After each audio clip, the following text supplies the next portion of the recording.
HR item.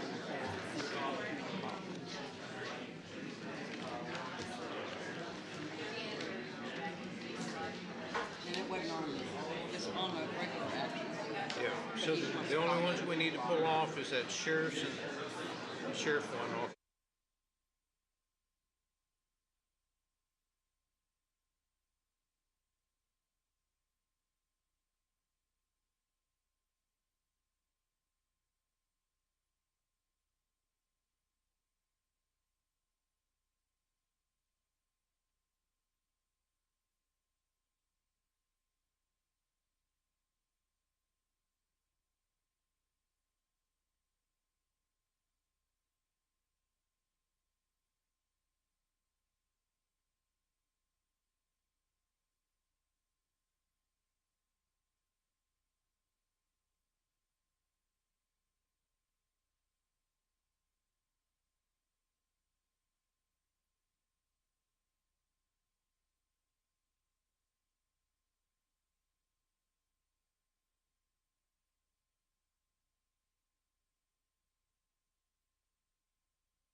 Call the roll. Glenn Whitley, County Judge. Here. Roy Charles Brooks, Commissioner Precinct 1. Present. Devin Allen, Commissioner Precinct 2. Here. Gary Fickus, Commissioner Precinct 3. Here. J.D. Johnson, Commissioner Precinct 4. Here. Constitutes a quorum. Thank you. Our invocation today will be delivered by Chaplain Frank Lipke from Clerk County. After the invocation, please remain standing for our pledges. Frank, thank you for being here. Yes, sir. My privilege. Father, we thank you for this day that you've given us. I pray, Lord, with all the decisions that will be taken today, that you would give wisdom to the Commissioner's Court. Lord, we realize their decisions affect so many, and they're concerned about doing the best, and I pray for each one. Thank you for them. Thank you for their service. And then today, Lord, we thank you so much for the officers as well as the county employees who will be honored today for their years of service. Thank you, Lord, for them.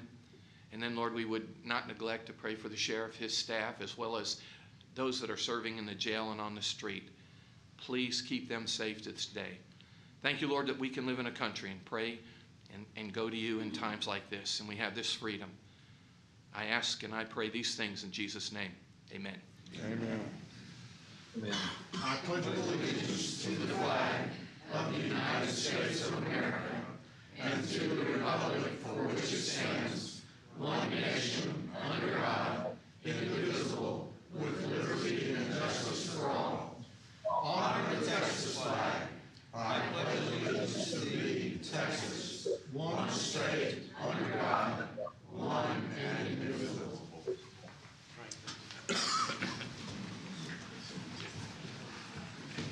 I've already turned it on.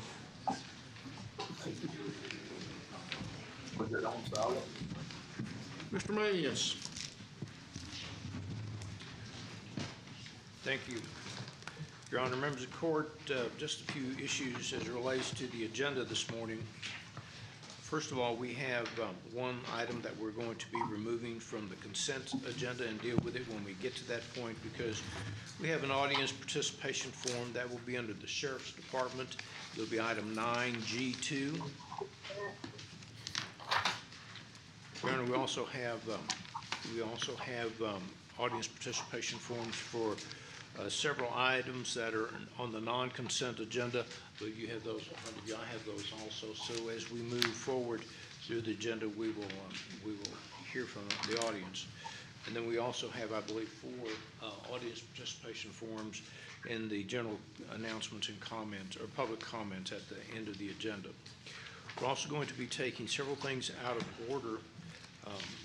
If you go to the Proclamations, Resolutions, and Presentations, we're going to start with item B, and then C, and then A. The reason for this is because item A deals with the National Suicide Prevention Month. We have a proclamation on that, or a resolution on that. But also, Commissioner Allen, you had requested a briefing on the 988 National Hotline. That's also on our agenda. So what we were going to do, since those both deal with suicide prevention, we were going to do the resolution and then the presentation all at the same time. And after that, we'll go through the agenda. When it gets to the administrator section, the Tarrant County Hospital District is here to talk about its budget. And so we will take that out of order and do that prior to going into the administrator section. As we get to the back of the agenda, when we get to the briefing items, while Mr. Tenaja is not going to make a presentation today, when we get to the current and emerging health issues section, Mr. McCurdy with our emergency management department is going to give a quick update on the flooding that has occurred. County, I think we have a couple of slides to show you some visuals. And since that is a health-related issue, we feel we can talk about that on that particular briefing item.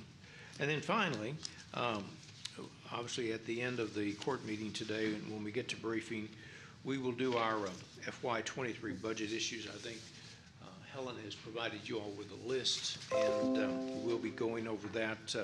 Just a reminder for court, next week is the 13th, and we are going to be setting the tax rates for both the hospital district and the county government. We'll also be approving the budgets for those two entities and other activities related to the emergency services district. So next Tuesday is going to be a busy day for us, and we look forward to it. Thank you. Thank you, sir. Any comments from the commissioners? Yes, thank you, Judge. I do have one. Just wanted to share that we have rescheduled our quarterly JPS update. We originally had that set for August, but needed to move it. So the new date is on October 6th. It'll be from 11 a.m. to 12:30 p.m.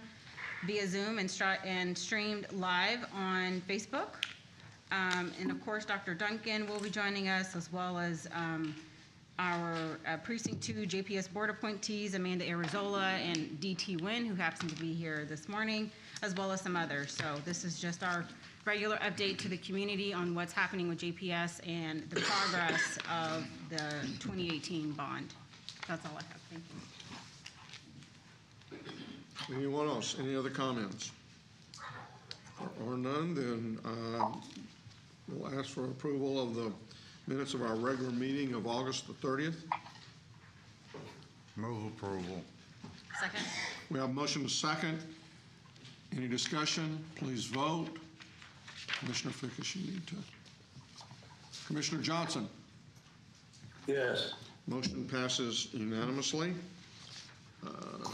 Next, we have our proclamations and resolutions, and we're going to start off with a proclamation regarding the Tarrant Area Food Bank. And Commissioner Brooks, I believe that's yours. It is, Your Honor. Would you be so kind as to read that into the record for me, please, this morning? Whereas hunger and poverty are issues of vital concern in North Texas, where 1 in 6 people face hunger and 1 in every 4 children do not know where their next meal will come from. And whereas Tarrant County is committed to taking steps to combat hunger in every part of our community and to provide additional resources that those in our county need, and whereas approximately 500,000 individuals living across the Tarrant County area face food insecurity and rely on food resources and services provided by the Tarrant Area Food Bank annually. And whereas the month of September has been designated Hunger Action Month to bring attention to food insecurity in our communities and to enlist the public in the work of ending hunger by taking steps to ensure nobody has to make an impossible choice between food and other necessities like housing, medicine, utilities, or childcare. And whereas food banks across the country, including the Tarrant Area Food Bank, will host numerous events throughout the month of September to bring awareness to hunger-related issues and increase public action to end hunger in our local community. Now therefore be it resolved that we, the Commissioners Court of Tarrant County, do hereby proclaim the month of September as Hunger Action Month in Tarrant County and urge all citizens to actively participate in innovative programs to solve the issues of hunger in our community. In witness whereof, we have herein to set our hands and cause the seal of Tarrant County to be affixed this 6th day of September 2022. Thank you, Your Honor. I would just say that among the inalienable rights guaranteed by our Constitution should be the right to eat, the right to go to bed without hunger, the right to thrive in this community because one has gained strength from a healthy diet. Hunger and poverty are inextricably linked. And I want to thank this morning the Tarrant County Food Bank for having been a reliable partner with this court over many, many years to help feed the poor, to help provide access to healthy meals, to support our basic rights. So I move approval of this resolution this morning, and we will present it. We have a Thank motion. you, JD. I'll shut up. We have a motion and a second. All please vote. Commissioner Johnson? Yes. Motion passes unanimously. I thought you were finished, boy. That's all right, JD. Here to accept the resolution this morning are Julie Butner, the CEO and President of the Tarrant Area Food Bank. Stephen Rayside, Chief Development and External Affairs Officer. Amy Hebdage, Chief Programs Officer.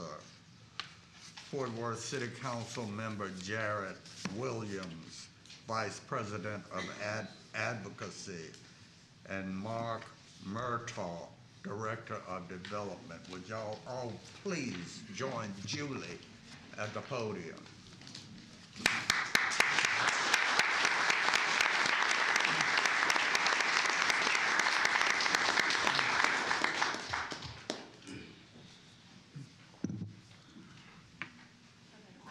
Thank you. Thank you so much. Yes. Yeah, it's got to flash 3 times.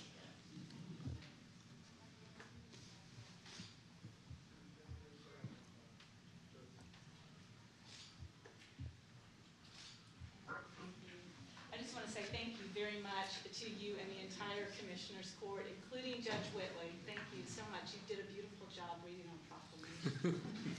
Thanks. It's our 40th anniversary, and the county has been incredibly supportive. So thank you. Thank you, Julie. Thank y'all did great work.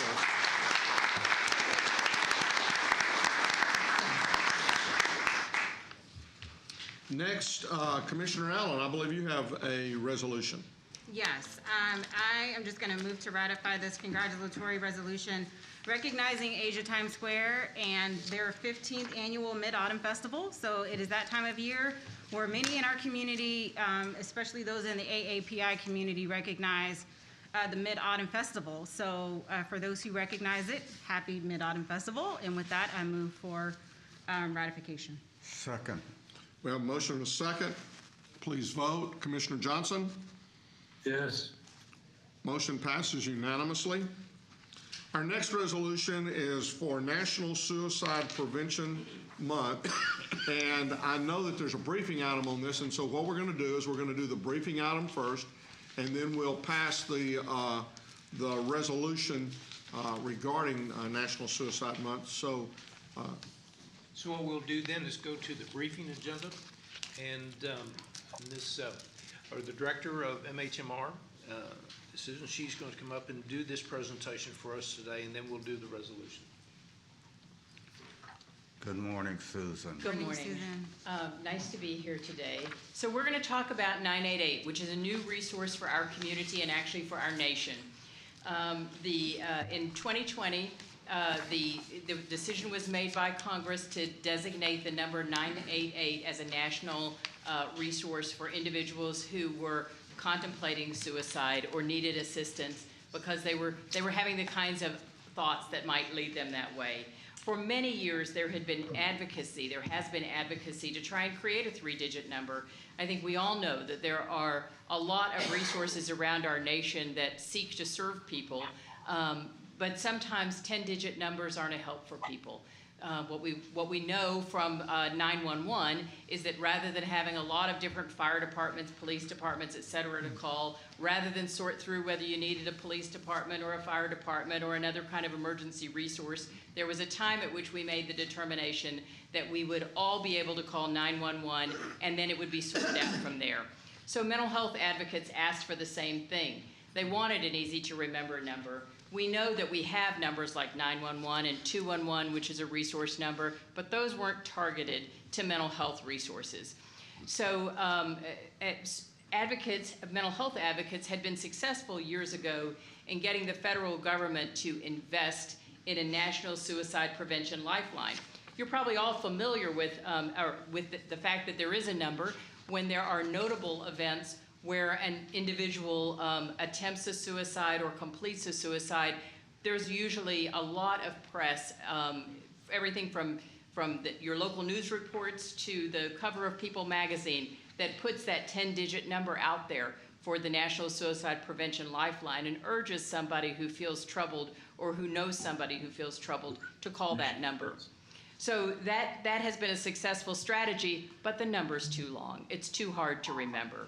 And so advocates encouraged Congress to fund the 988 number. So what has happened is that the Congress made the determination that there will be a transition, a slow transition, but a transition away from the 10-digit number and to just the 988 number.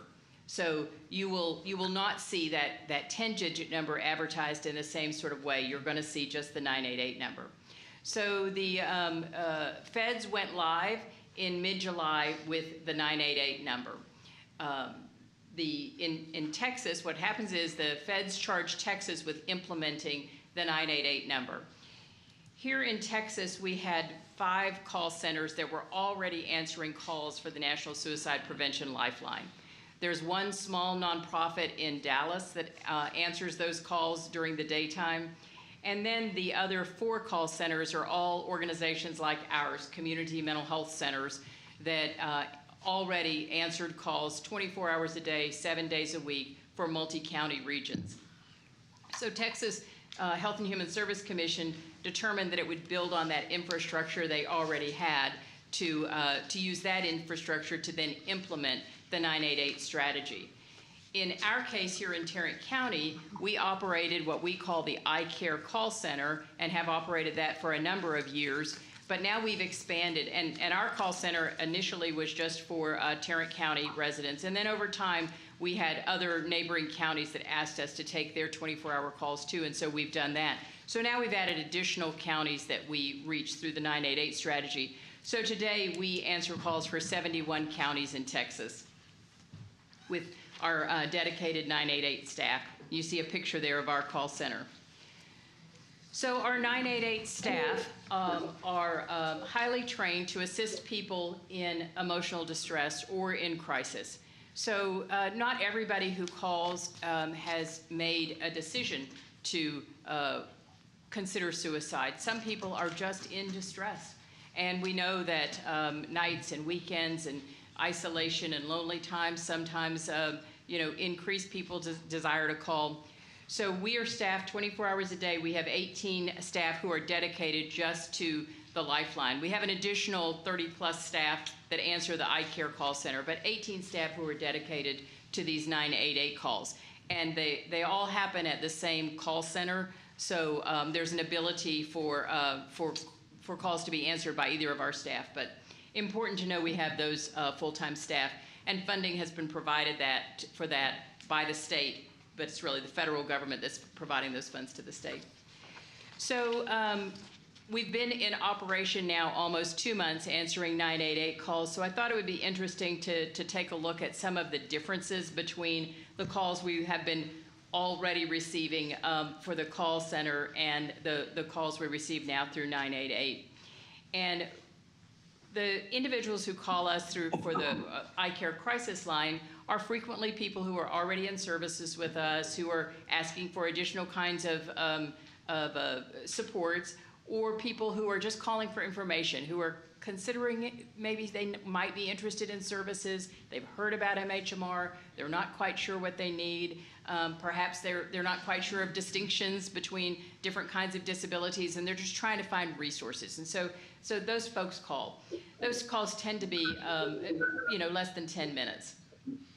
Most of those calls are not calls that require additional kinds of resources. Although if they do, we can either link to 911 or we can send a mobile crisis outreach team or other kinds of resources. One of the things we have the ability to do for people who call our crisis line is go in and look and see if the person's already in our service system and might have missed an appointment, or we can already tell from the notes what's going on with that person. We receive over 100,000 calls a year on that crisis line. Now we've added the 988 center, and one of the things we first notice is that those calls are longer calls. Those calls average 18 to 22 minutes. So some much shorter, some much longer. We also find more of the individuals who call 988 really do need an urgent response, and we are able to access that urgent response for them. Sometimes that is by, again, warm transfers to 911 and other resources. Sometimes that is by a transfer from our call center staff over to our eye care staff to get the process moving for mobile crisis outreach and those kinds of resources. So just as an example here for you, this is the calls answered for the National Suicide Prevention Lifeline, which then in mid-July transitioned to the 988 call, and you can see almost 3,000 calls that have come in just since the implementation in July. So we know we have a lot of people out there in our world who are anxious to talk to somebody, who are troubled by their thoughts, and who just need somebody to reach out to. And sometimes those calls really are support calls, just warm support, and that's what somebody needs at that moment in their life. And this faceless person is on the phone to answer that, and that's what our job is. So the National Suicide Prevention Lifeline, for the present time, that big 10-digit number is still active, and it will continue to be active until the federal government decides to end it, if they decide to do that. The beginning of 988 in mid-July was considered to be a soft launch. The federal government just wanted to turn the system on and allow calls just naturally to come as people heard about it. Of course, they sent press releases out, so that meant a lot more callers did start calling. But there's an intention that in 2023, there will be a PR campaign for that number. So you're going to, in 2023, see a lot more information out there in all kinds of venues to try and encourage people who are troubled to make that call. You know, it's never a waste for us if you call that number. If somebody calls that number, if they're just not sure if it's a good idea or not a good idea, then it's a good idea to call. Somebody will be there to support them. Somebody will be there to provide information for them, to link them where they need to be linked. The best thing we can do is have people say, well, it turns out I didn't really need that after all. That's a good call to us.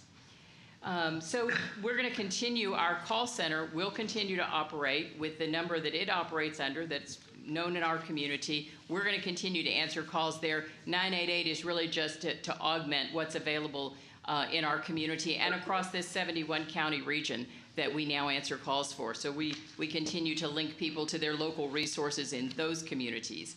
So anybody who has a phone with an area code from these counties, your call will be answered here. The state's goal is that calls get answered inside the state of Texas. The way the National Suicide Prevention Lifeline has operated in the past sometimes had callers making a call and actually ending up outside of the state of Texas. But the goal is to get the Texas calls answered inside Texas so we can make good linkages to Texas resources.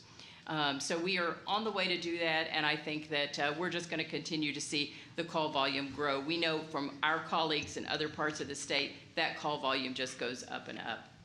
But certainly there are, you'll see, we always encourage people to join our team. If you feel in your heart that you could help somebody, that this would be a good place for you to be a resource for others, then we want you to get in touch with us, and we want to look at how we can help you be a part of our team to answer these calls for folks. And that's my presentation. So let's see if there's any questions on 988.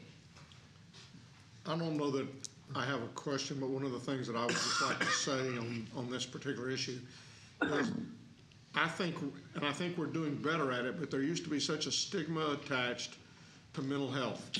And I think this was a stigma that we attached to adults as well as to youth, and that the majority of the folks who do die of suicide were not under any psychiatric help at that particular point in time. Last year, I think we had over 300 deaths attributed to suicide here in Tarrant County. Up until this point in time, we had about 212 last year, and this year we're at about 187. We've got to do something. We've got to continue to recognize mental health issues as something that we need to seek out and seek help for. I tell everybody, and I mentioned many times, that we spend a whole lot of money from the shoulders down, but we don't spend near as much money from the shoulders up. And that I hope in the future our health plans will put as much emphasis on a annual mental health checkup as we do on an annual physical checkup. And I think if we can start doing this, then maybe we can lower this number significantly, and would love to see it go to zero. I know that Tom and Elizabeth Harris have a foundation that is focused on schools and focused on helping students who may be considering suicide to hopefully get through that stage and have other peers who are helping them. So I am excited about some of the things that we're doing. I'm excited about 988, and I appreciate very much the briefing that you brought to us today. Thank you. And certainly we have great partners in our community who have done work, academic institutions, JPS, who've done a lot of work on the issue of suicide and how to prevent, how to address people's needs. But we know it really begins far earlier than that point that somebody feels such despair. It really begins with supporting people earlier to not get to that point. So we have a lot of work to do. And I agree with you about stigma. And what I will say is that I think that what we see in younger people is that stigma is far lessened.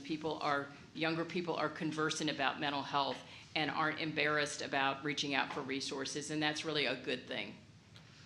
Well, and I'll just add to that, Susan, and thank you for mentioning that younger people are a lot more open to talking about it. As an elder millennial, certainly with my friends, we talk very openly about our mental health, and if and when we need help, we're not ashamed or afraid to ask for it. So similar to when you were on one of my virtual updates, I'd mentioned that the fact that we're talking about this, it's a sign for the listening audience, or maybe someone that's sitting here right now. If you've had one too many sad days, persistent sad days, maybe call that 988 number or the iCare number and talk with somebody about it. Or if you're contemplating suicide, this is your sign that we need you here on this earth. So please do call 988. And I thank you so much for the work that you and Ramey and your entire team does. Thank you. We appreciate that. And I agree with you. If somebody is worried about somebody, then we all need to be talking. And the best question you can ask someone is, do I need to be worried about you? That's really how you're going to, hear if there is a concern. Yeah. Thank you. Susan, thank you for your constant advocacy about all things mental health in our community. What some of the kids who I know who come from where I come from would say is, girl, you are too many things. And I am grateful that you are all of those things as relates to mental health advocacy in our community. A question.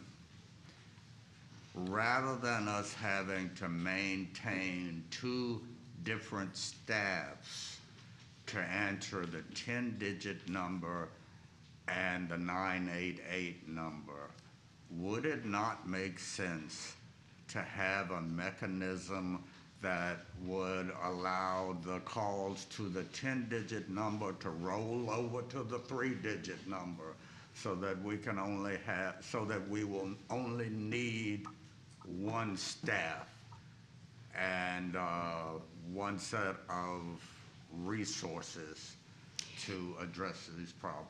So these are all of these staff, all 50 staff are in the same location, and 50 staff are necessary to cover 24/7. So there would never be 50 staff there at any given point. So they are all actually, and you're welcome to come and visit our building and see our call center if it were ever, if you had time to do that. But you would see that they're all in one location, and they're answering, they're able to answer a lot of different calls during the time that they're there. So they might be answering a call for Collin County, a person from Collin County, and when they answer that number, the person from Collin County doesn't realize they're calling Tarrant County. So they're able to answer a lot of different numbers. They're all located in the same place. Part of why we intend to keep the iCare call number is because that is a number that our community is accustomed to, and so it's a number that's out there and that's in use by people. 988 makes a great new front door to the system that really will probably collect a broader audience than our local eye care call line would. But effectively, people are in the same place. It's the same staff. Transfers are being made between people in carols that are across from one another as they need to. So people are available. And it gives us an ability sometimes to transfer a call if we think a skill is, somebody has a better skill or somebody feels a little overwhelmed by what they're hearing. I mean, these are very tough calls that happen sometimes. We have to pay a lot of attention to the mental health of the staff who take these calls, as well as the callers. Thank you for all you do, Susan. Mm-hmm. But most importantly, we want everyone to know 988, and if you are troubled or you're troubled about somebody else, there is a resource today. And that resource isn't 911, that resource is 988. That's where you're going to get that kind of emotional support and connections to the right resources. And I think all of us have probably had friends who ultimately committed suicide, and we wondered, was there something that we should have seen? Was there something we could have done? And so that's why I think this will be very, very helpful. I'm now going to read the resolution into the record, and then we'll move on forward. Whereas suicide is the 10th leading cause of death among adults and the second leading cause of death among individuals between the ages of 10 and 34 in the United States, and whereas each and every suicide directly impacts a minimum of 100 additional people, including family, friends, co-workers, neighbors, and community members. And whereas out of nearly 2.4 million crisis calls received by the National Suicide Prevention Lifeline from across the United States, 189,494 calls were from Texas. And whereas it is essential that we educate residents about suicide, mental health, and substance abuse problems, and the ways they affect all the people in the community. And whereas knowing the warning signs, finding the words to communicate with someone they are concerned about, and reaching out to local resources are all key steps to preventing suicide. And whereas we must encourage relatives, friends, co-workers, and providers to recognize the signs of a problem and guide those in need to appropriate services and support. And whereas the month of September is recognized across the United States as Suicide Prevention Month, providing the opportunity to educate our community about the warning signs for suicide and how to reach out and connect to those experiencing an emotional crisis.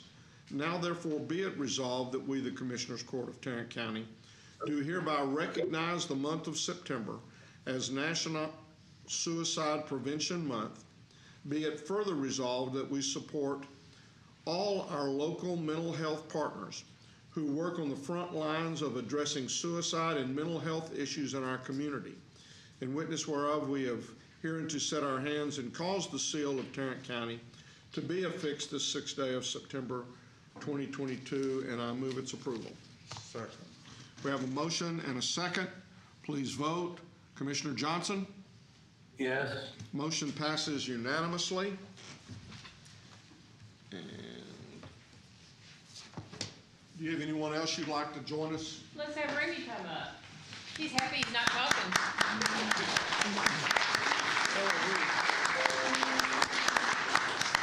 I really want to thank both of y'all for not only the work you do in this particular area, but in so many areas of mental health in our community. You're always there. You're always, the first one to stand up and say, we'll do whatever we can to help. So, thank you very much. Where are your flashes?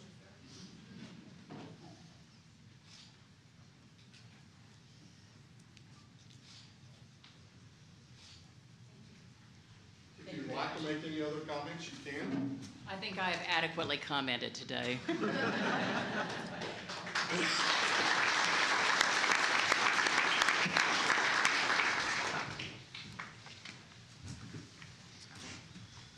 Okay, next, employee appreciation. Again, my favorite time of any given month. We have a good group of folks today. For the rookies, for the 5-year folks, I'm going to apologize up front because I know that I'm going to mess up some of y'all's names, either the first name, the last name, or all the name in between. So you know where you are in the alphabet. If you should be next, stand up, even if it doesn't sound like your name. And remain standing until we get finished with that group, and then we'll clap for you, and then we'll go to the next group. So we're going to start off with our 5-year employees. The first is Anthony Alvalas, Sheriff's Office. Henry Burdine Jr., Constable, Precinct 8. Abizo Charles, Public Health. You guys are challenging me here. Courtney Davis, Sheriff's Office. Mohammed Gabar Jr., Sheriff's Office. Douglas Garner, Sheriff's Office. Samuel George, Juvenile Services. David Grantham, Sheriff's Office. Bradley Gropey, Sheriff's Office. Scott Harbor, Sheriff's Office. Julius Homeno, Sheriff's Office. Brad Ingram, Sheriff's Office. Anthony Chemo Sr., Sheriff's Office. Not. Stand on back up there. Don't be sitting down on me here. Vonna Merriman, Public Health. Dr. Merriman, yeah. Ashley Mihort Rodo, yeah, Criminal Courts. If you're here, stand up and pronounce your name because I didn't do it. Okay. Maxwell Ortez, Sheriff's Office. Catherine Owens, Tax Office. Welcome to the Tax Office. Jamelia Shamed Dean, Sheriff's Office. Elizabeth Sadiq, Fire Marshal. Where did these people come from today? And Laura Torres, Public Health. These are our 5-year employees. Let's give them a hand.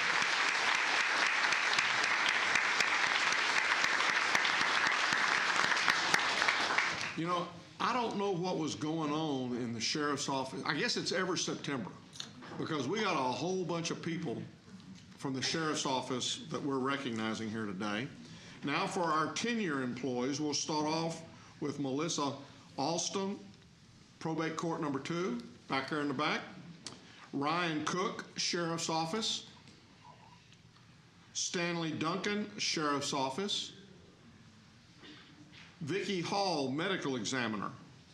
Vicky. Alicia Herrera, Tax Office. Clayton Howard, Juvenile Services. Clayton. Christine Loudon, Criminal District Attorney's Office. Michael Marlowe, Sheriff's Office. Rosemary Martinez, Domestic Relations. Jacob Mitchell, Criminal Courts.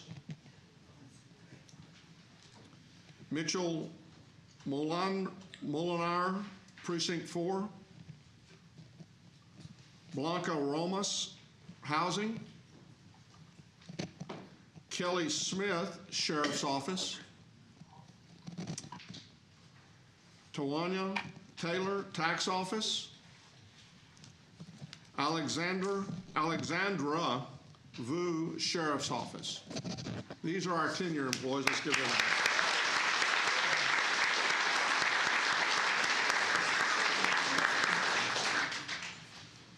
Now for our 15-year employees, Hanukkah Bell, Cooperative Extension. Brought your own chair and section there. Brandon Giles, Sheriff's Office. Jeffrey Gray, Criminal District Attorney's Office. Chrissy Agmafua, Sheriff's Office. Okay, now, obviously it ain't Christy. Yes. And how do you pronounce that last name? I'm glad you were here today.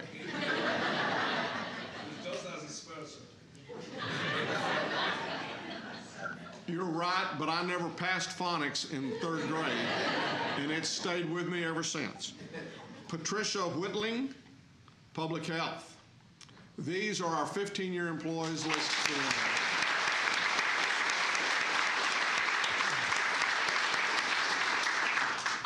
Next, for our 20-year employees, we'll start off with Lucretia Allen, Sheriff's Office.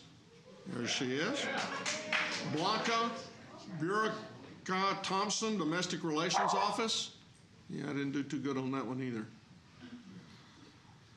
Darnesha Childs, Sheriff's Office. Carmen Elbert, Information Technology. Andrew Gibson, Sheriff's Office. Andrew. Gregory Van Hoos, Auditor. And Roy Woolley, Precinct 3. Yeah. All right, these are our 20-year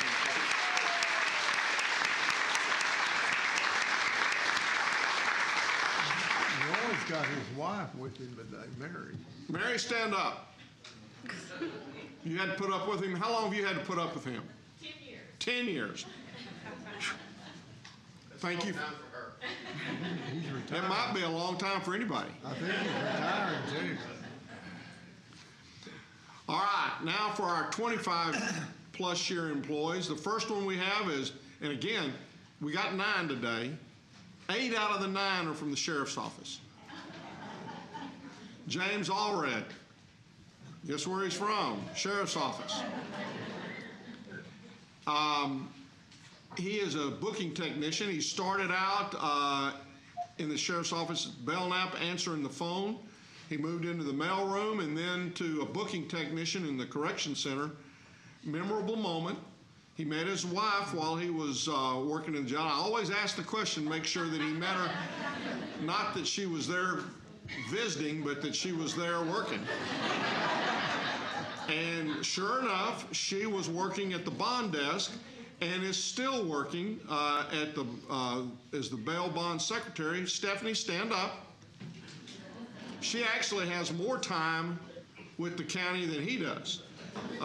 He said that he likes the people, the benefits. He said there's just been a lot of job opportunities.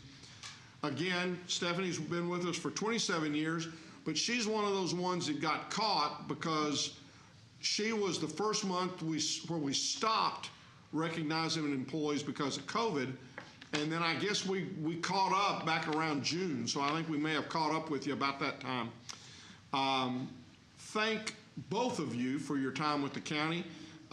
James, thank you for your 25 years.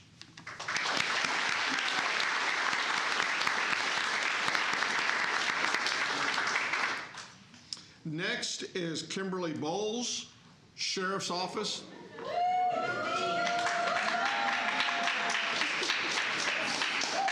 With so many people from the Sheriff's Office, they brought their own cheering section.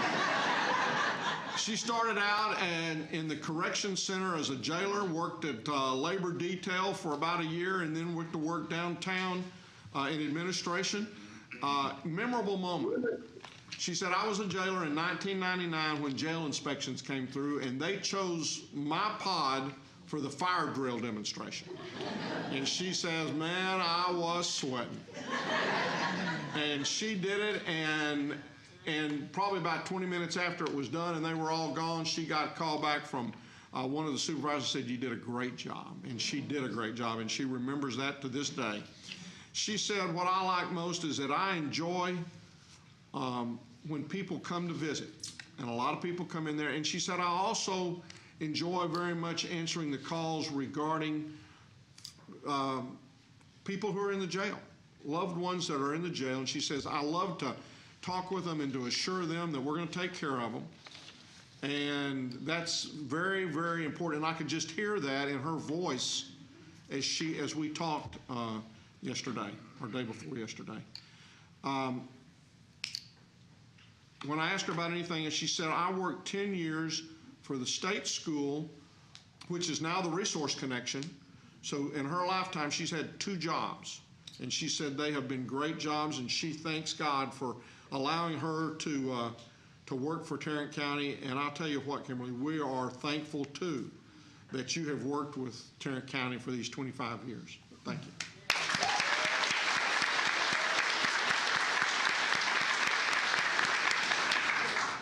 Next is Corporal Denise Mitchell, Sheriff's Office, 25 years. There she is.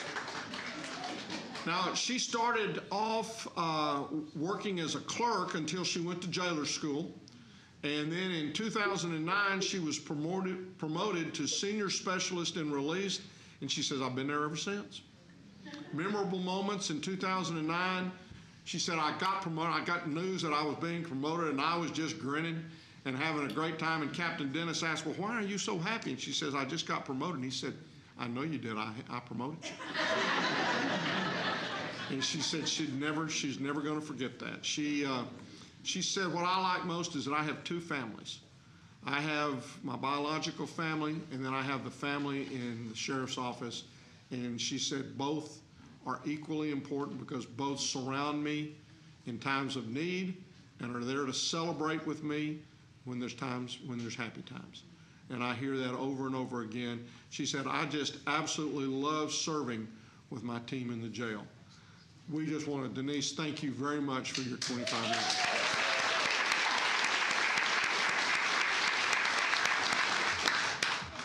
Next is Scott Pierce in the Sheriff's Office, Communications. Is Scott here? Wasn't sure he was going to be able to make it, but he did write in, and I want to read what he said. In fact, it says here that he's not going to be able to attend today, but he wanted me to read this. He said, I have enjoyed my 25 years I've spent, 5 years in the jail, and the last 20 years in 911 Dispatch Center. It's like a big family, and I have made friends all along the way. I'm on my 3rd sheriff. He says that with pride. And each has had their own unique way of leading the department. But all in all, it has been great serving the citizens of Tarrant County. On a personal note, I have lived in Precinct 4 my whole life, and I would like to thank J.D. Johnson for his years of service, and thank you too, Judge, for your service, and congratulations to both of you on your retirement. When you see Scott, thank him for his 25 years of service.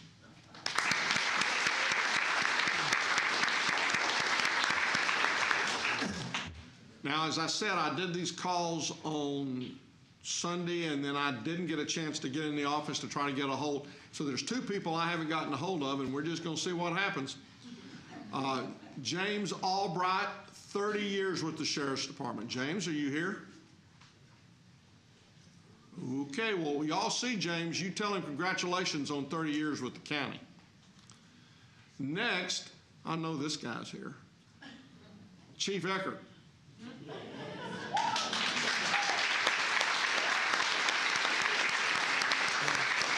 Now, he has spent 30 years with the county.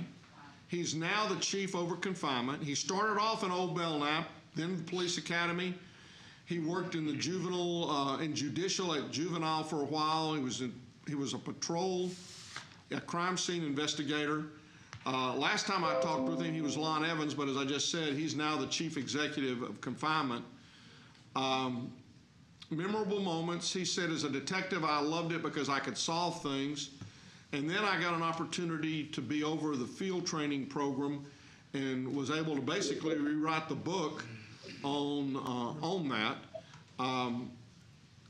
He said that he had the ability to be over operations, I guess, for about 8 years. And he said it gave me so much insight and helped me so much when I came over and am now the head of over confinement. He said, again, the family atmosphere, not only in the county but also in the department, was very, very important. When I talked to him 5 years ago, he said that he had had a great 25 years and that the opportunities that the county had given him were just very, very, appreciated.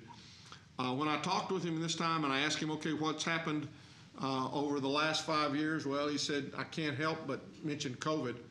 He said it's had its impact on all folks. I mean, folks, the jailers are working and have worked for over 2.5 years now, 6 days a week. They're working 52 plus hours every week. They've lost 5 officers during this time. He said, we've always treated folks in our area like a family. For me, I know that because I had a personal interest in this Tech Share jail program, that it's up and running, and it's up and running because of not just this man, but to a great part because of him. And we appreciate the job, Chief, that you've done for Tarrant County for these past 30 years. Thank you very much.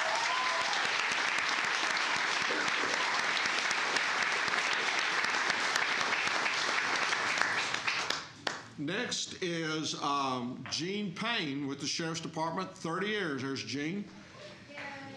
Gene started out in the old jail at Belknap, went into patrol and dispatch, spent some time at crime scene, was on the narcotic task force the last time we talked, but now he's over warrants. He's out at warrants. Memorable moments, the friends he's made over the years. He is one of the commanders for the SWAT team. He said, I have always liked the chance that I've had to help people while I've worked for the county. He said, the last time I talked with him, he said, time has just flown by. Gene said he had never thought he would be here for this long. He's still the SWAT commander. He said after moving to warrants, he said, I think I have worked in every department in the sheriff's office. Gene, thank you so much for your 30 years of service with this county.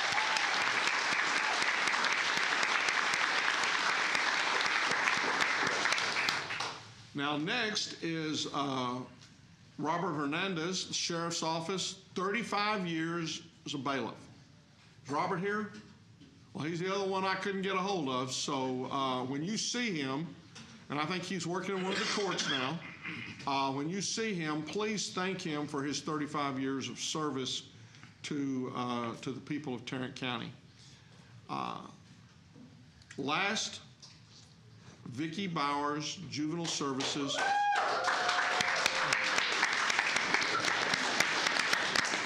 $40 years.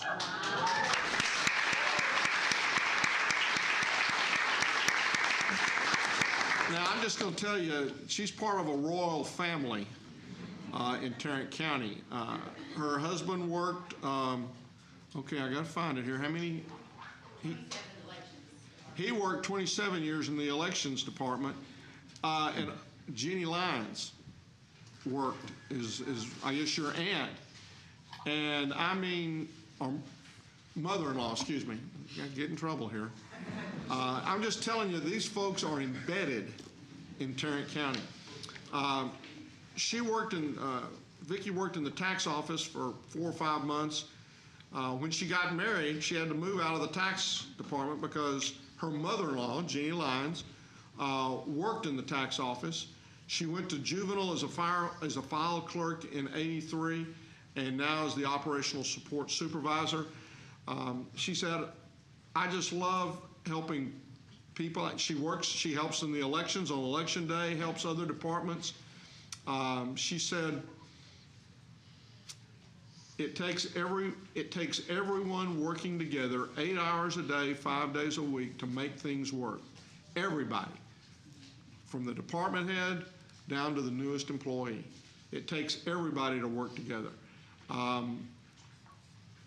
She's nieces and nephews. She's going to basically, nieces and nephews, I'm sure, are going to keep this thing going. So you've got at least a couple of generations. Do you have other people working yet for the county below you? No. Well, you're going to have to get to work. You have to get to work on this thing. Husband retired from elections. She absolutely loves her job working for the county. I'm just still reading. Her husband's now working part-time.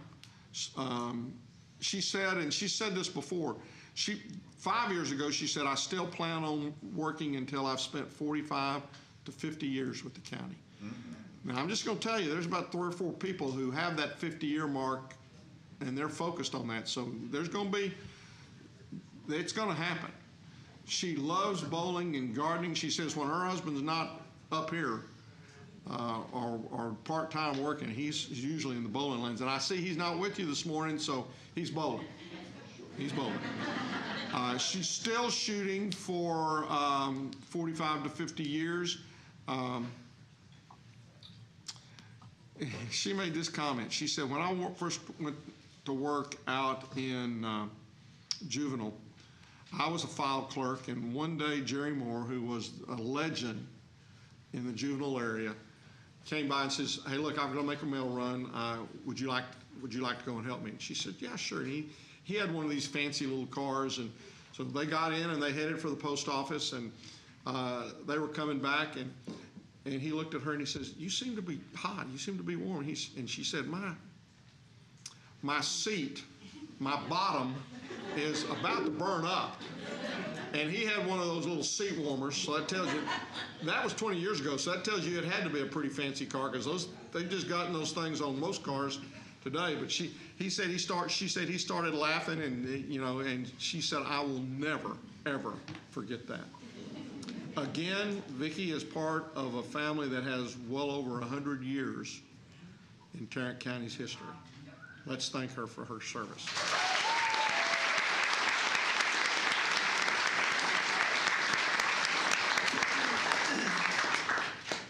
That's 730 years of service.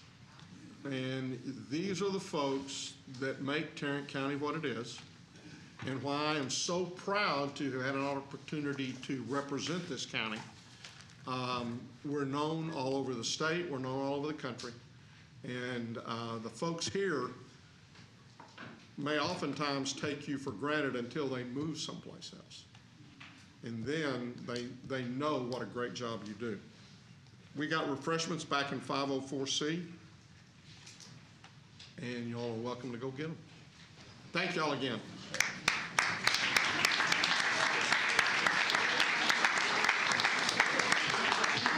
You want to recess?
Move that we receive and file the personnel or the recognition. Second. We have a motion second. Please vote. Commissioner Johnson? Yes. Motion passes unanimously. Court members, you have before you the consent agenda. Move approval. The consent Second. agenda. With the We have a motion and a second. Please vote. Commissioner Johnson? Yes. Motion passes unanimously. Your Honor, I'm sorry. Go ahead. I mean, I was wondering, are we going to bring the hospital district up next? Yes. Good. I just forgot whether we said that we were going to do that or not. So, members of the court, we could now go again to briefing and go to item number C. This is the hospital district's FY23 proposed budget presentation.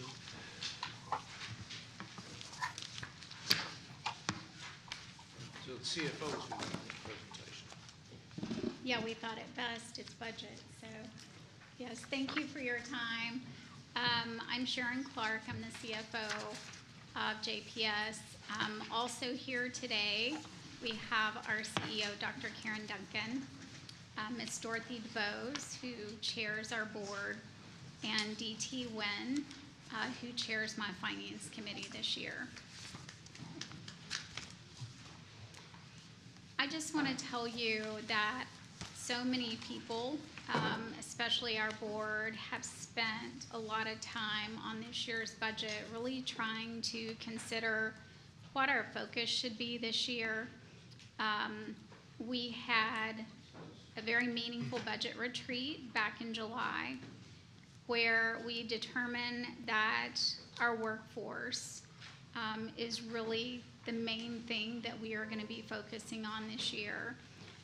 We covered national trends, we covered state trends, as well as those impacts with JPS. Salary escalation costs have really impacted us over the last 2 years with the turning over of the workforce and qualified medical professionals. We also have our bond projects that are going on. We intend to break ground on 2 of those major projects, the Psychiatric Emergency Center, as well as the new medical home in the Southwest. Those will begin to operate in fiscal year 24. So we are planning on those expenses hitting not this year, but the following year. We're also planning to do a bond issue to support those as well as other projects that I'll be discussing probably in the first calendar quarter of this coming year. And then, of course, we always focus on our patients and the ease of access, and we've got some plans around that as well. I would also like to thank you each for your time, for your individual briefings last week. I hope you found those very helpful. I know I did, and we've made some modifications to the presentation. So this has got a lot of numbers on it, but I want to focus you on the bottom line. We are proposing a 5% margin this year for our operating companies, which include the medical center, the acclaimed physician groups that has 490 providers this year, as well as our foundation. We finished last year at 5.4%. And the following slides, I'm just going to walk through at a very high level what our volumes are doing. They remain fairly constant. Our outpatient volumes are increasing at a more rapid rate. We have seen a return to our clinics and to outpatient surgery this year. So there's a full year impact of that growth. You'll notice that our acclaimed providers serve 1.3 million of our patients. Acclaim also services all of our primary care, most of our specialty care, and a lot of our inpatient services. So if you are a JPS patient, you're likely touched by an acclaimed provider. So our revenue sources are two major components. Our ad valorem tax revenue, which we're proposing no change, that comprises about 40% of our total revenue. Net patient revenue is about 38%, and that would be collections for services provided from our commercial payers, Medicare, and Medicaid. We also have a significant retail pharmacy presence at many of our locations, and our supplemental funding comprises about 13%, and those are from Medicaid programs.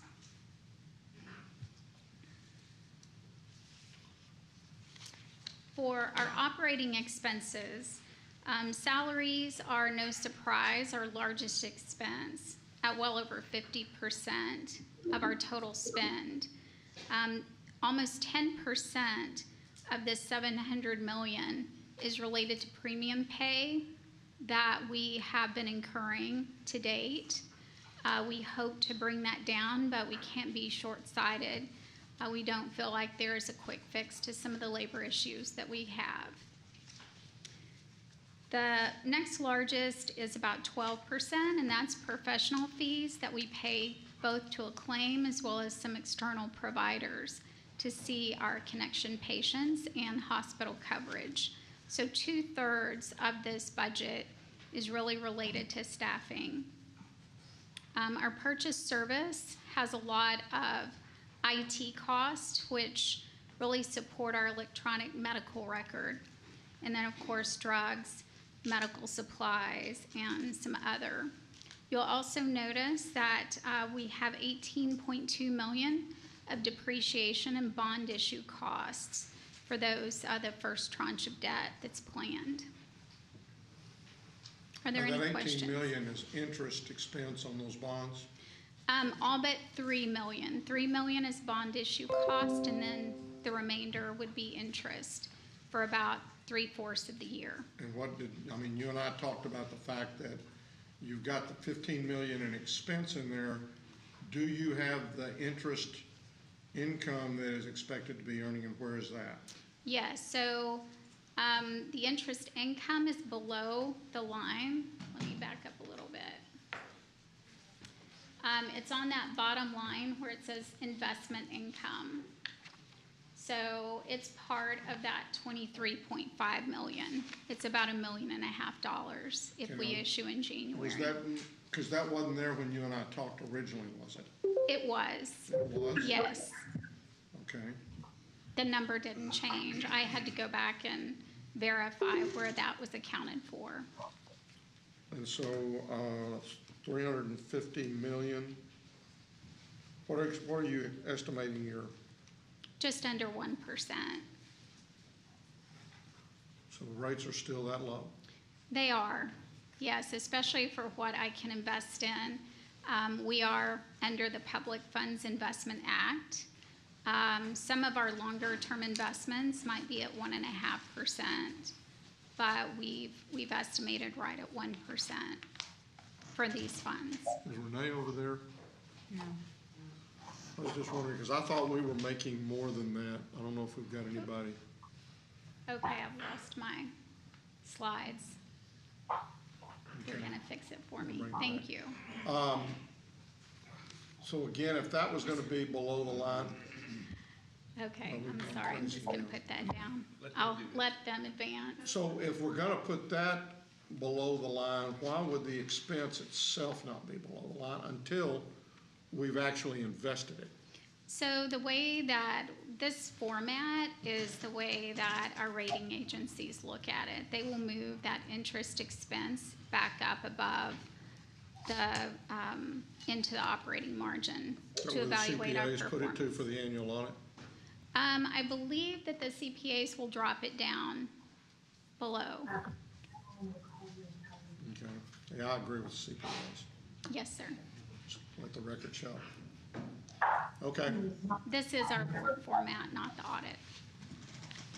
If you can advance to about 3 slides to current bond projects.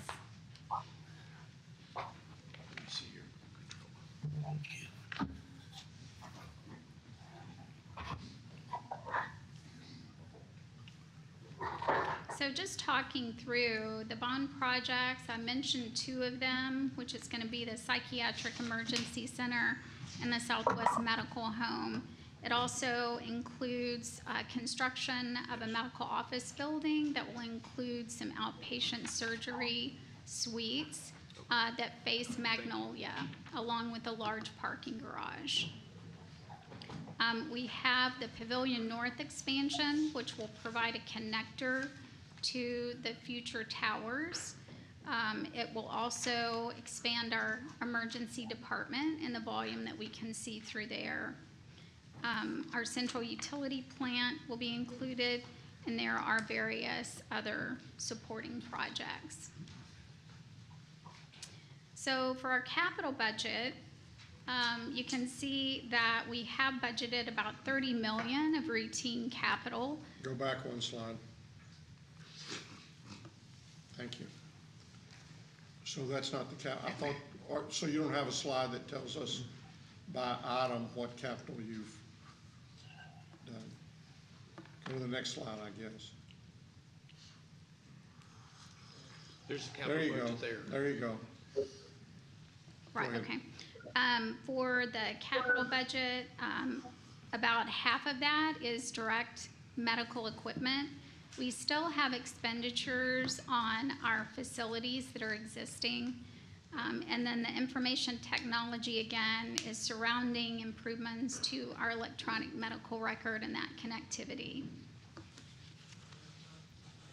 And then the last slide just brings us back to the same number, the rightmost column, bottom, 5% return. Again, includes our medical center, our clinics, as well as a claim in our foundation. Where's my balance sheet? I thought we talked about putting a balance sheet in. I emailed your balance sheet directly to you. But we didn't put it in the slides? No, sir. So I can call it up, but nobody else can see it? Sure. You're gonna need to make that available, Tom. We need balance sheet for everybody. I mean, what have y'all got about, well, no, when did you mail that to me?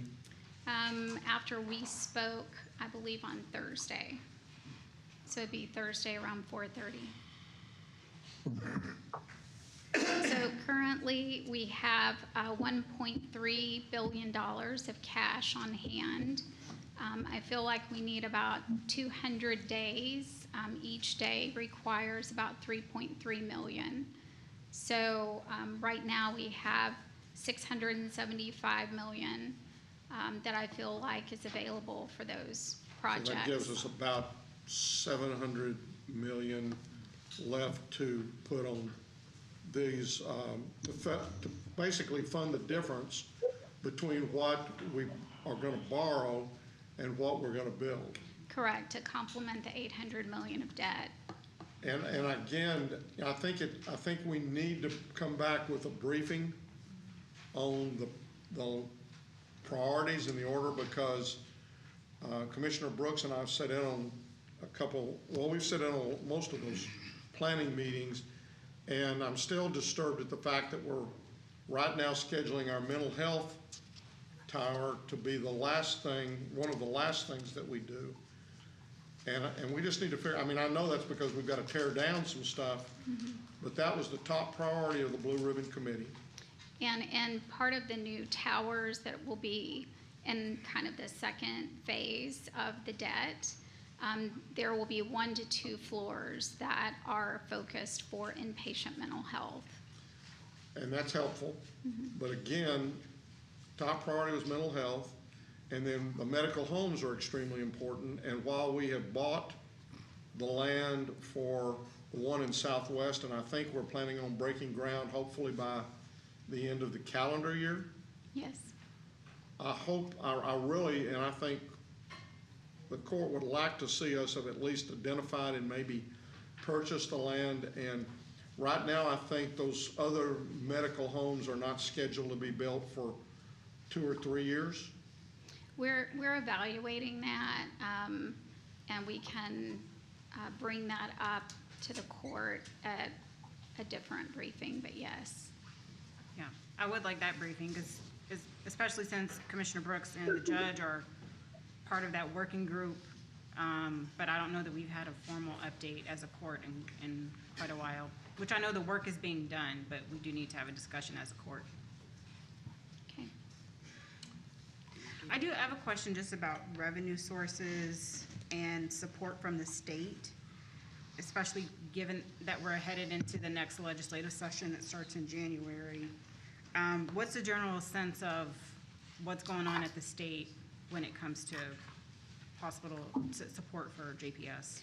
So I assume you're kind of focusing in on that supplemental Medicaid funding. Yeah. That's what we spend a lot of time talking about over the last few years.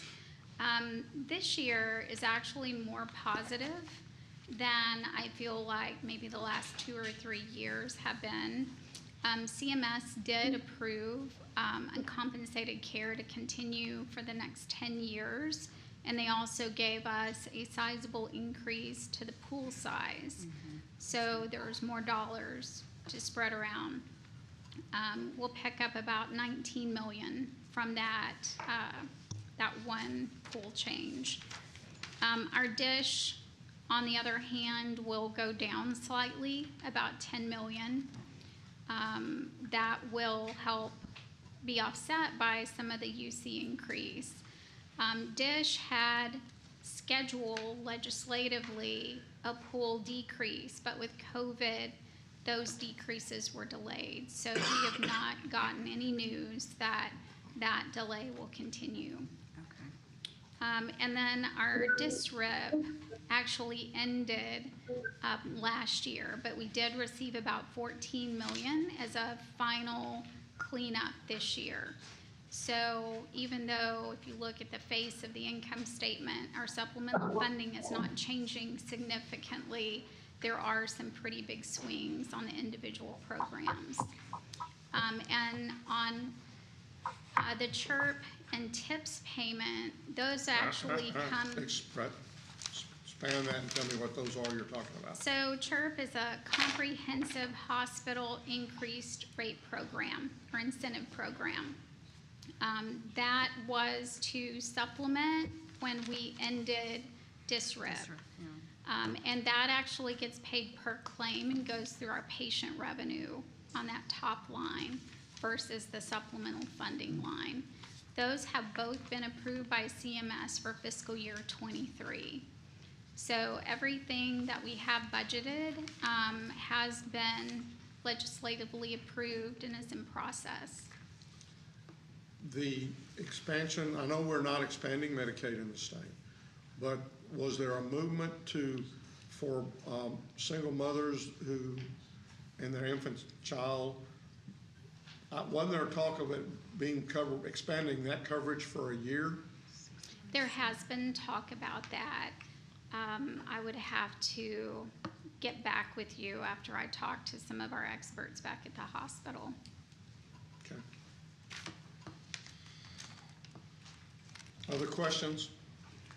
Just a comment. I want to thank the Board of Managers and Dr. Duncan and her administration for recognizing that the biggest threat to us at JPS is staff, the ability to recruit and hang on to staff that we have. I'm glad to see this budget focused on programs that will address those issues, and I understand that we are making some progress towards seeing some light at the end of the tunnel of vacancies and people playing musical chairs going to the place where they can get the greatest short-term delta in income. We've always believed that people who work at JPS work there because they believe in the mission and I think that is still true. But you can't take the mission to the grocery store. There's got to be some balance between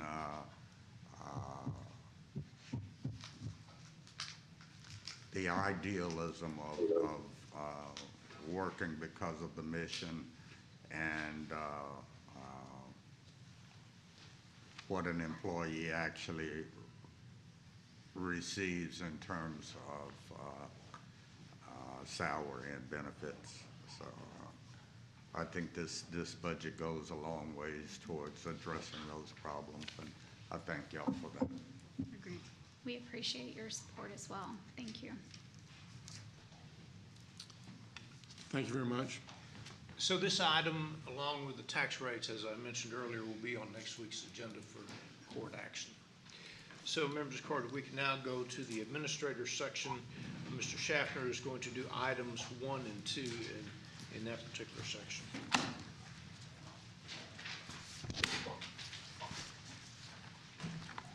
Good morning. Good morning, Judge and Commissioners.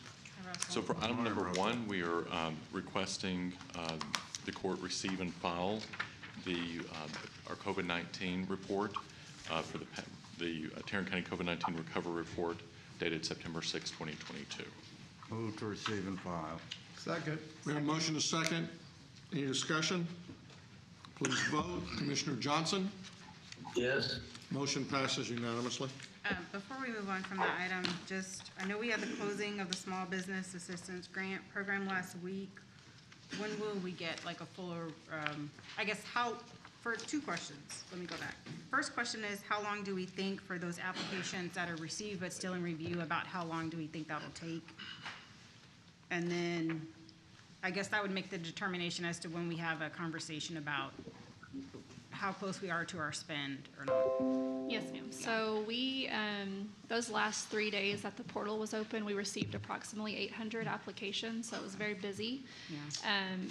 There was around 5,800 total applications received, and they've processed or gone through the initial application review for about 3,200 of those applications. So they obviously have quite a few more to go through and process before we can get a full picture of the dollar amount that we're looking at. We hope that we will be near right at that 25 million mark after everything is scrubbed and reviewed. But as soon as we get those numbers in, we will report out to the court. Even if it's not a Tuesday, we'll send out the information out. Okay. So what's the general time frame that we are given to process these remaining 3,200 applications? So they're working through them as quickly as possible is what I've been told. Hopefully I think they processed around 1,000 over this past week since it closed, so they're moving quickly. After they do that initial review, it moves on to our auditor's office, and they check for, anything that IEM might have missed. But hopefully, in a week or a week and a half, we can have some better numbers to share with everybody. I'm asking that for 2 questions. One, for the reason why I laid out the question, and just to get a sense of where we were on our spend, but then also as we're out in the community and people are asking, hey, what's up with my application? Right. So I'm going to say a couple weeks. Okay, and that's a couple weeks to process. That's not necessarily a couple of weeks to let them know if they've actually received an award or not. They have to go through that initial review phase onto the auditor's office, and then we're making that determination. So y'all have noticed that we're approving applications weekly for award amounts.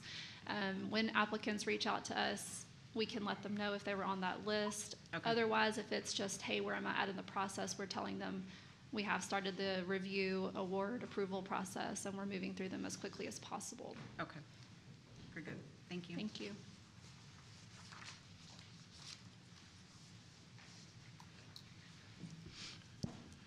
Judge and Commissioners, for item number 2, we have 2 requested actions for the court.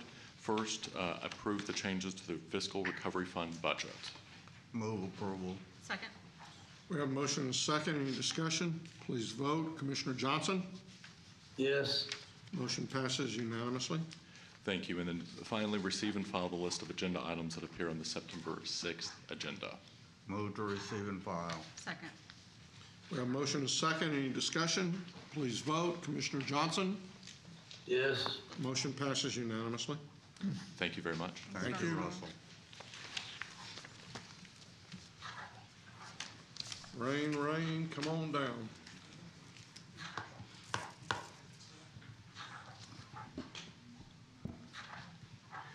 So, here we are on item number 3. We're requesting that the court repeal the prohibition against outside burning in the unincorporated areas of the county.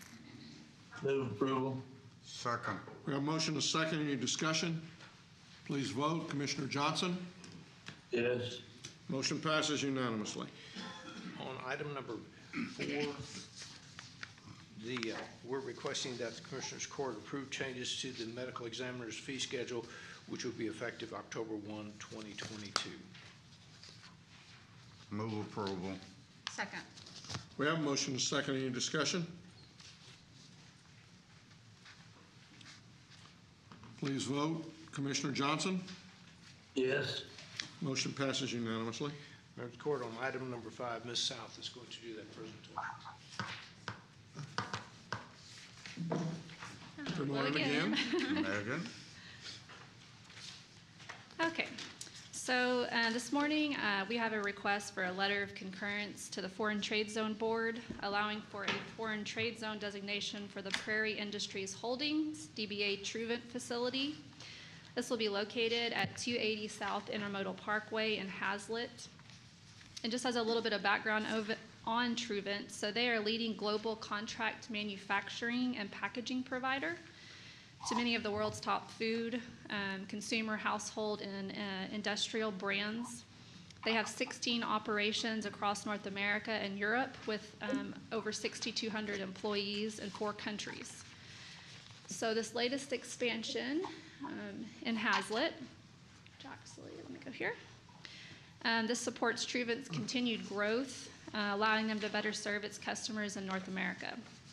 The Hazlet facility began limited operations earlier this year and currently occupies over 331,000 square feet of space on the site. This site is 100% dedicated to producing Lego build kits or sets. So if you have grandchildren or children, Or me. yeah, there you go. You love Legos. Okay. We were at a Lego grandson party Saturday. We have a whole room full of them in our house. Anyways, this site is 100% dedicated to producing these Lego kits. And this facility currently employs around 450 people at a wage rate between $18 and $22 per hour. There is expected growth in employment to around 700 employees by the late 2023. And currently, almost all of the Lego inventory is manufactured in Mexico, with over 90% shipped out of the state of Texas. So little to no inventory tax is being received at the current Lego locations. Thus, there would be no loss of inventory revenue from the designation of the new site. However, the county will recognize added taxable value from the estimated $30 million in real and personal property investments at the new facility. So today we're asking for you to approve the letter of concurrence to the FTZ board, allowing for the FTZ designation. And I do have Joshua Griffith here with Hillwood, if you have any questions for him. Does this start the 30-day deal, or is this? This is no. We don't have to do that. No, sir. Move approval. Second. We have a motion and a second, and Commissioner Allen has a question. Yes, ma'am. On the facility and their expected employment, I know you shared the wage range. Are these full-time positions, and do they also include benefits? I believe that they are. Josh, do you know? They are. Yes, ma'am. Okay, great. Thank you. Oh, A mixture of, he said a mixture of full-time and part-time, but yes, there will be benefits offered. Okay, great. Thank you. That's all I have. We have a motion and a second. Any discussion? Please vote. Commissioner Johnson? Yes. Motion passes unanimously. Thank you. Thank you.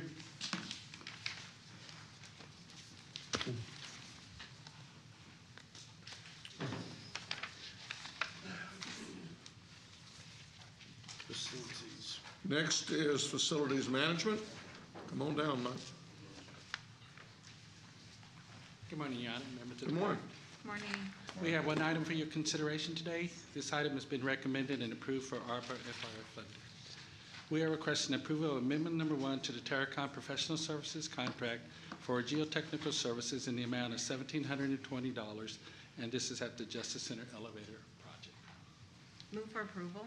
Second. We have a motion and a second. Any discussion? Please vote. Commissioner Johnson? Yes. Motion passes unanimously. Thank you. Ms. Glenn? Move to receive and file personnel agenda. Second. We have a motion and a second to receive and file personnel agenda. Please vote. Commissioner Johnson? Yes. Motion passes unanimously. Thank you and good morning. Good morning. Good to see you back, Commissioner Brooks. So we have 2 additional items for the court this morning, or 3 actually. The second item is we're asking the court to approve an out-of-class pay extension for the county clerk's office. Ms. Nicholson is requesting out-of-class pay through December 8th. As explained in your court communique, this request is related to an incumbent who has assumed duties of her civil courts manager. That individual left county service in March. We are in the process of recruiting for the position, so we're hopeful that we'll have that job filled soon. The cost we're estimating will be offset completely by salary savings. Move approval. Second. We have a motion and a second. Any discussion? Please vote. Commissioner Johnson? Yes. Motion passes unanimously. Our next item, we're asking the court to approve a waiver of terminal benefits for the district clerk's office. Mr. Wilder is requesting a waiver of 400 vacation hours effective September 17th. As explained in your communique, the incumbent of the position is retiring from county service on the 16th of this month. They do deem this a critical position as it works in the appeals area. We are estimating a cost to the general fund of approximately $15,914. That does include fringe benefits. Move approval. Second. We have a motion and a second. Any discussion? Please vote. Commissioner Johnson? Yes. Motion passes unanimously, and I'll bet Ann's just coming forward to do the next one. You are correct. Thank you, Tina. Welcome. And I believe we have an audience. We have an audience participation on this next one. Good morning. Good morning. We are here to request approval of changes to the telecommuting policy. I'm going to outline these at a somewhat high level, but if you want more details, let me know. First of all, I want to say that the focus of these changes is really flexibility. You know, as was mentioned with JPS earlier, we are looking for better ways to recruit and retain our employees. So what we're doing with this policy and the changes is trying to promote some flexibility. I will say that the departments have choices. Hello. They have choices, but again, these are not requirements. If departments want to consider telecommuting arrangements, it's entirely up to them. So these are additional choices with a little bit more flexibility.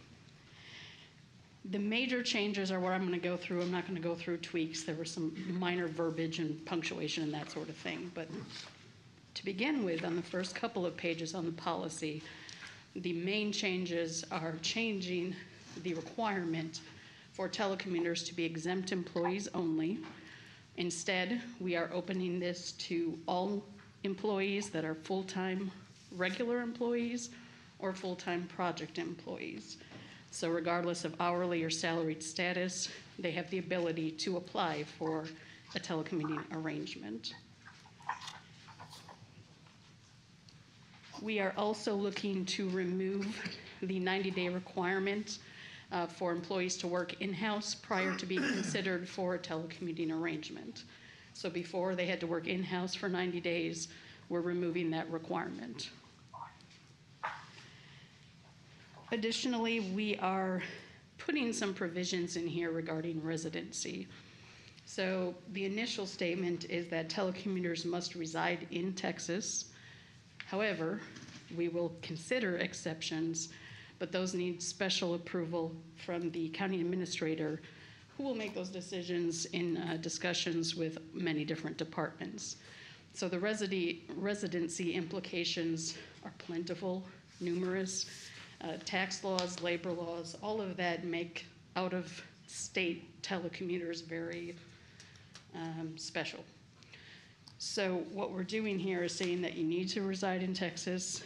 If you don't, we need to know about that before any telecommuting arrangement is approved, is requested, and then we have to approve that via the county administrator's office. Also, we are requesting permission for the county administrator's office to review requests to telecommute for more than 3 days per week. The current policy restricts the telecommuting arrangements to 3 days or less per week. With special permission, again, by the county administrator's office, we would like to consider exceptions to that. Finally, there's a relatively lengthy section in the administrative guidelines that enumerates who has to apply and in what scenarios they need to apply. So when we're talking about a short-term ad hoc requirement, something that's 5 or less work days, we're not going to require a telecommuting application. Example of this might be a COVID absence. So we're not going to require that you do an application. However, we want you to make sure, being departments, want you to make sure that there is some sort of written communication so everybody understands what's required and how long it's going to last. There are other temporary telecommuting arrangements, those that last for more than 5 days. These are perhaps short-term in nature, but not unending.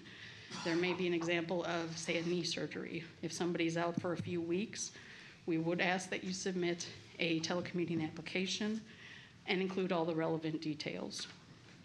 And then the standard, traditional, long-term type of telecommuting arrangement, we are looking for an application with regards to that. For our departments, we are going to be asking that new telecommuting applications be submitted. I think this is a perfect opportunity for us to sort of reset. We've had a lot of telecommuting in and out of the office for the past 2.5 years related to COVID, not related to COVID. We just need this as kind of our clean October 1st reset. I'm going to ask departments not to send me any applications right now. We're going to communicate with you. We're going to send you a new application form, but just wanted to give you a heads up that that is our intent. And with that, I'm happy to take any questions. We do have an audience participation. Mr. Torlincasi, please come forward.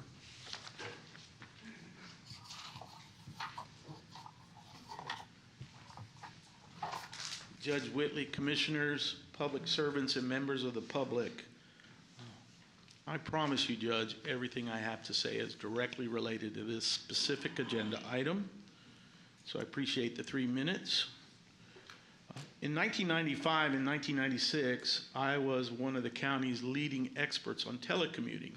Telecommuting is not a new concept. My job under contract was to train corporations and public entities on the pros and cons of telecommuting specifically. We've come a long way since then, and the COVID experience made telecommuting a vital tool. There's lots of other reasons why telecommuting is important. Traffic mitigation, for example. It is a program that reduces air pollution and congestion on our highways and roads. With a county, because you're a public service entity, it's a little tricky to hold employees accountable and transparent sometimes, depending on their job function or their department. So my suggestion as you're adjusting policies is to include, and it's kind of tough to do it, but whether it's an incentive or a consequence, sometimes employee pools or groups of employees do things on the clock, whether they're working at their desk inside a building or at home or using county-owned devices that are not appropriate. It's harder to keep track of that if they're working from their house. So I'm going to give you one specific example. There's a phenomenon called a mass flagging. That's where a pool of employees, in this case, more than 100 county employees recently, mostly on the clock, used their devices or their computers to file bogus complaints on a particular YouTube channel, having it taken down and doing financial damage to the owner of that channel. We don't know all the names, but we know a number of the names of the county employees who participated in the mass flagging. Luckily for that particular person who benefits from that form of media, they were able to reestablish their channel. Point being is that a group of employees, not just from the Sheriff's Department, but some from the County Clerk's Office and a number of other associates, used online, on company or county time, to specifically attack and damage, basically censor a form of free speech. This is a real concern, whether you've been aware of this in the past or not. Part of the irony is that having online social media, which is a form of media and press, to censor it is not only criminal, but the opposite of accountability and transparency. Thank you, sir. Do I have a motion? Good morning. So really, and it's a legal question, so if we adopt this and each department still has its own ability to do work at home, or you're not allowed to work at home, there's no way we could legally get somewhere where they're saying, well, these departments do it and it seems like it's something the county's adopting across the county. Do you see what I'm saying, Mark? Do you, Leslie? I have the same question. Yeah, it's been my understanding that I believe every department can adopt their own policy. So we're good with that. You know, my counterpart or, you know, other departments start doing this, and then an employee of mine says, well, you know, they're working from home, they're a project employee. We just know we have the right as the elected officials to say, that's not what we do. Yeah, it varies. If you're going to do it for one, you need to evaluate it for all. In my department. That's right. But not, it doesn't affect if Tom chooses that route and I don't. That's correct. It cannot be brought forward saying, well, that department does it, why, as a county employee, I can't do it in her department. It really just depends on the circumstances. Okay. And I would assume that that'd be the same for department heads as well as elected officials. Everything starts at the department head or elected official position to see if their employees are going to be able to telecommute or not. Right, and just to be clear, because we use this department head as if it's interchangeable term, there are the elected officials, and then there are the department heads, which the elected official could be the head of their department, but, so I just want to make sure that we're clear on that. So your question, County Clerk, is if we were to pass this policy, it does not preclude you as an independently elected official from setting your own policy? From not, yeah, I'm just worried that, you know, something starts happening in lots of departments and it seems like it's a policy that's really county-wide that's going to put, you know, something on my office that I would choose not to do. Sure, which, and you all are saying legally we can't do that. You said caveat. Sure. There is always going to be a chance that a certain set of circumstances implicates a legal reason to evaluate something. So as a general rule, the answer is that the departments can vary, and the elected official and or the department heads can determine whether or not they want to allow any of their employees to telecommute. If they allow one employee to telecommute, then they need to treat all the other employees the same when they're evaluating if someone else wants to telecommute. That evaluation can be done in conjunction with our office because it depends on the scope of the employee's duties and whether or not that is appropriate for telecommuting. But ultimately, the discretion of saying whether you want to allow any telecommuting in your department is up to the elected official. And absent a specific situation that would implicate some sort of violation of a state or federal law, then that is the general rule. Very good. Thank you. Thank you, Leslie. You're welcome. Did you have something? No, for I me? don't have anything to Okay. comment on you, but just in general, I found the policy to be very disruptive in my office. If I had one person that felt that they really needed to telecommute, all of a sudden I had 5. Okay? And that's the way it was the entire time. And, you know, it just didn't work for us the way I thought it should. And so I voted against it when we did this before, and I'll be against it now. Well, and I found the experience to be the exact opposite, and I know every organization is different, right? Intro to the county. I think these changes do provide greater flexibility for going to the point of recruitment and retention. I mean, there are some other organizational cultural issues that we have to address, that we would need to address as well to speak to the recruitment and retention as well. But I have a question. Earlier in the summer, we heard from, maybe it was IEM, they gave their initial report on the after action, or COVID after action, and they talked about our telecommuting policy being one of our biggest areas of opportunity.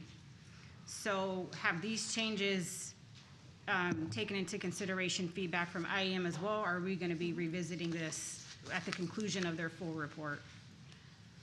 I don't know if the current report versus the full report will say anything different, but yes, we did look at that. Their main purpose was flexibility. So Yeah. I know they specifically called out the non-exempt employees not being eligible. One other thing that I can't remember off the top of my head, but yes, those, what I've seen is addressed in the changes. Okay, great, thank you. That's all I have. Move approval. Second. We have a motion and a second. Any discussion? Further discussion? Please vote. Commissioner Johnson? Yes. Motion passes 4-1. Thank you. Thank you.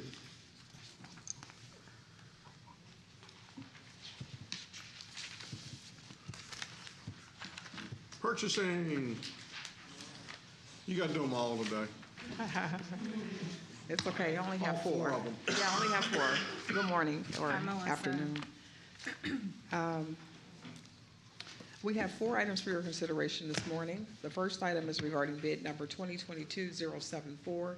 This is our annual contract for Class 7 cab and chassis trucks and box van body and 4,000-pound liftgate. We're recommending award to the 2 primary vendors, Southwest International Trucks and Premier Truck Group. Move for approval. Second. We have a motion and a second. Any discussion? Please vote. Commissioner Johnson? Yes. Motion passes unanimously. And the second item is also an award recommendation regarding RFP number 2022-137A. This is our annual contract for offender defendant paid batters intervention and prevention program and a high-risk batters intervention and prevention program for CSCD. We're recommending awards to the 2 sections 1 and 2 for the Center of Therapeutic Change and Psychotherapy Services and York Fellows. Move approval. Second. We have a motion and a second. Any discussion? Please vote. Commissioner Johnson? Yes. Motion passes unanimously. And the third item is an approval of additional professional services regarding RFP number 2021-155. This was an annual contract for informatics consulting services for public health, awarded to J. Michael Consulting per contract terms. This is going to be ARPA funded, and the recommendation is, which was included in RFP, is to have the vendor provide analytics and implementation and planning and delivery services. Move for approval. Second. We have a motion and a second. Any discussion? Please vote. Commissioner Johnson? Yes. Motion passes unanimously.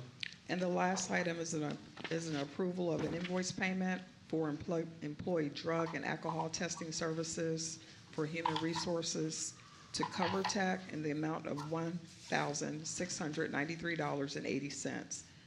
In this particular case, the wrong vendor was called. Was contacted. But they did provide the service. Yes, the Move services. approval. Second. We have a motion and a second. Any discussion? Please vote. Commissioner Johnson? Yes. Motion passes unanimously. Thank you.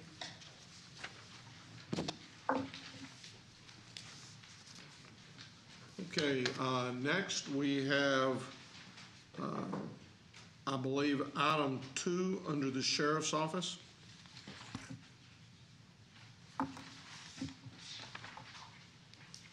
Don't everybody rush down here at once.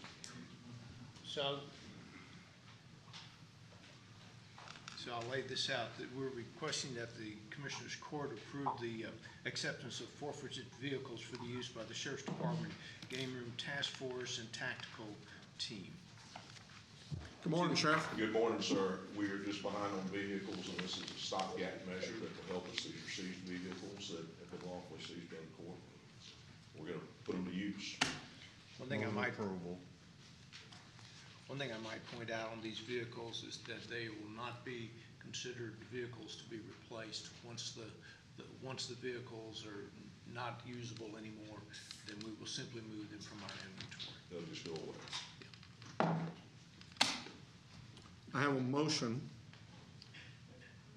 Second. I'll second. We have a motion and a second. Any discussion? We do have an audience participation. Mr. Torlincassi.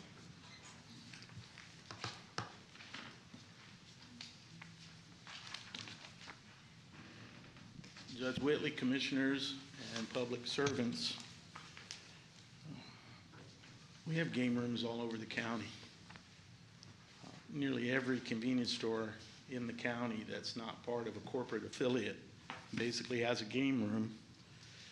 And the common knowledge on the street is that if you pay $500 a month for a game room consulting fee, you won't have to worry about strict compliance with the law. This is the perfect example of one of those things where you can mimic what you did with Judge Kim's court and use some authority in your budget or in your discretionary deliberative role to rein in the sheriff's department. The reason why I oppose not these very old vehicles actually from going to these task force or to the tactical team is because consistently I tell you that until the sheriff's department shrinks back and gets its core responsibilities right, it has no business in about 20 other task force, tactical teams, or other ventures, especially given how ineffective the game room interdiction program actually is. Now you're gonna vote yes, it'll probably be 5-0. I think one of the vehicles is 20 years old. The other one is maybe a little bit younger than that, from what I remember reading in the notes. But it is the constant expectation that all equipment and all funds for all things towards the sheriff's department, and there's no effort to put a single thing in check to send a signal to the sheriff to get both his deputies that are out in public and the county jail operating appropriately. I don't believe there's any other audience participations on this item. Any other discussion? Please vote. Commissioner Johnson? Yes. Motion passes unanimously. Are there any appointments today? There being none, Mr. Torlincassi, you had asked to address the court on appointments. Yes, Judge, I signed up for number 1 and number 2. Now, on number 1, same request as last week, and I'm not a lone wolf speaking in the dark. There are probably thousands of people in Tarrant County who are asking governments just like yours to send a letter requesting the resignation of Board Chair Catherine Wildman at the Tarrant Appraisal District. You want me to do number 2 right now? Go right ahead. Sure, okay. Very different ask, but similar in some respects.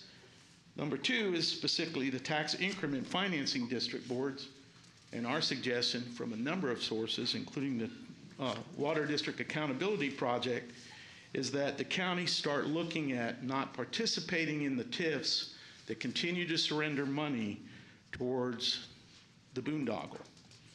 And by that I mean stop, not only vote to not participate in those TIFs or not to send money in that direction, but to keep it for necessary budget things that the county is responsible for. And in so doing, no longer send board members to those TIFs that don't do anything but support that nonsense over there at TRWD. Since there are no appointments, we'll move on to the claims, including the addendum. Move approval of the claims including the addendum. Second. We have a motion and a second to approve the claims included in the addendum. Please vote. Commissioner Johnson? Yes. Motion passes unanimously. Briefing items, we have covered 2, and we have.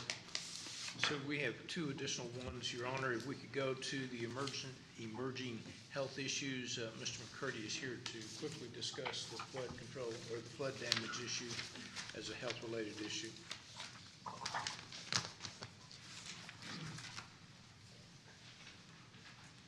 Good afternoon, everybody. Good afternoon. Hi, David. Flooding can be a health issue. If you look at Jackson, Mississippi, their flooding caused some problems with water. Very fortunately, here in Tarrant County, the recent flooding in question started back on August 22nd. Hasn't impacted us near that much. Dallas County's gotten quite a bit more impact than we have, so we were very fortunate in that. Basically, the big issue is rising water. And if you have insurance for your home, falling water, you're more than likely covered. Rising water, not so much. Flood insurance is available, but most communities don't offer it. You have to look for that, and in some places it's very difficult to get. So once we started seeing there were some flooding issues throughout the region, actually throughout the state, the Texas Division of Emergency Management put in place a thing called the ISTAT, Individual Texas or State of Texas Assistance Tool, which basically is an app for your phone where you sign up for it, you go to your house, and you put your address in, and then you start looking for damage on your property, whether it's a business or whether it's a home. And you basically are doing a self-assessment for your damage. In the past, we would have to go out as emergency managers from around the different communities and go to your house and say, what have you got? And we would go through and look. So now we're getting a little bit ahead of this by having people do their own. Now, this is a self-assessment, so sometimes the categories are or may not be exactly what they really truly are. They're affected, minor, major, and destroyed. So it's, with me, if this is my house and I have water in it, yeah, it's going to be a major issue, but maybe it's not so much when you actually go in there and do a real full assessment. So we had, as of this morning, I'm sure if I get my numbers right, 310 impacted residents for Tarrant County. 57 were affected. Basically, we had some water. There was 179 minor, which may be a little bit more water. 72 reported major, and then 2 were reported as destroyed. Again, self-assessment, what does it look like to you? Very objective, subjective. I'm looking at it, this is what I think. So what we've done is I believe you have it in your packets there. Most of the damage was between Highway 183 to the north and I-20 to the south, in that corridor right there. Communities have been involved. When this started, all the emergency managers have the information for this ISTAT, and were asked to push it out by the state. They're using this data. The state of Texas right now is looking at still trying to get a presidential declaration for individual assessment and public assessment, assistance, but it's not looking so good because we haven't got that much damage. We have to have over $8 million in local damage here at Tarrant County and over $47 million for the state. And the last I've heard, we're not going to be too close. So the state is still trying to look how they can work with FEMA to get more assistance. That being said, we are working with the state to look at the Small Business Administration to come in as they did a couple of years back, where they have a Small Business Administration loan program to where it offers a very low cost loan to both homeowners and small businesses or large businesses to get a small loan or a large loan. I can't remember, it's a couple of million, I think, at the upper end. To do that, we need to have, out of all the numbers in the ISTAT thing, we need to have 25 that were officially majorly impacted. And we're still waiting on the state to come through to say they want to come visit with us. Probably Dallas County will get it because they had so much more damage, And if that's the case, then we'll probably tag along with them as a contiguous county. So there's that possibility. Our VOADs, our volunteer organizations active in disaster, have been very active. Had a conference call with them on Friday, and they said even though there was a lot of impact, they weren't contacted that often. As a matter of fact, they had very few calls. I included in a packet there a document. It's a little hard to read. That came a screenshot from the 211 coordinator. Amy over there sent that to us, and even folks would call, and basically she would refer them. Where do you live? Okay, and refer them to their local emergency management or to the state to start working on if they needed emergency assistance or just get them to fill out the ISTAT. So currently we're starting to look like we're going to go back into a little bit of a dry period. We had some rain over the weekend. We were not contacted by any of our communities having any major damage or problems. So we're keeping our fingers crossed that this is going to be it for a while. We'll go into a dry period. I think next weekend's our first opportunity for more, a little bit of rain, but we can certainly use the sunshine. Thank you, sir. That's great. Any questions? Thank you, David. Thank you. So, members of the court, we can now go to item D. This is the FY23 budget issues. I believe that Helen has just a few issues she'd like to bring up. Also, there was a question asked during the break as related to one of the items. This dealt with the budget for the 323rd, and the question was the associate judges, if they were mandated to report to a specific judge or be in a specific category, or if that could be something that would the authority of the juvenile board would prevail as far as the supervision of those judges. And we've asked the DA's office to take a quick look at that. I don't know if you're ready to respond on that yet, but when we get to that item, we'll ask that you make those comments. Are we at that item? Not yet. Okay, go right ahead.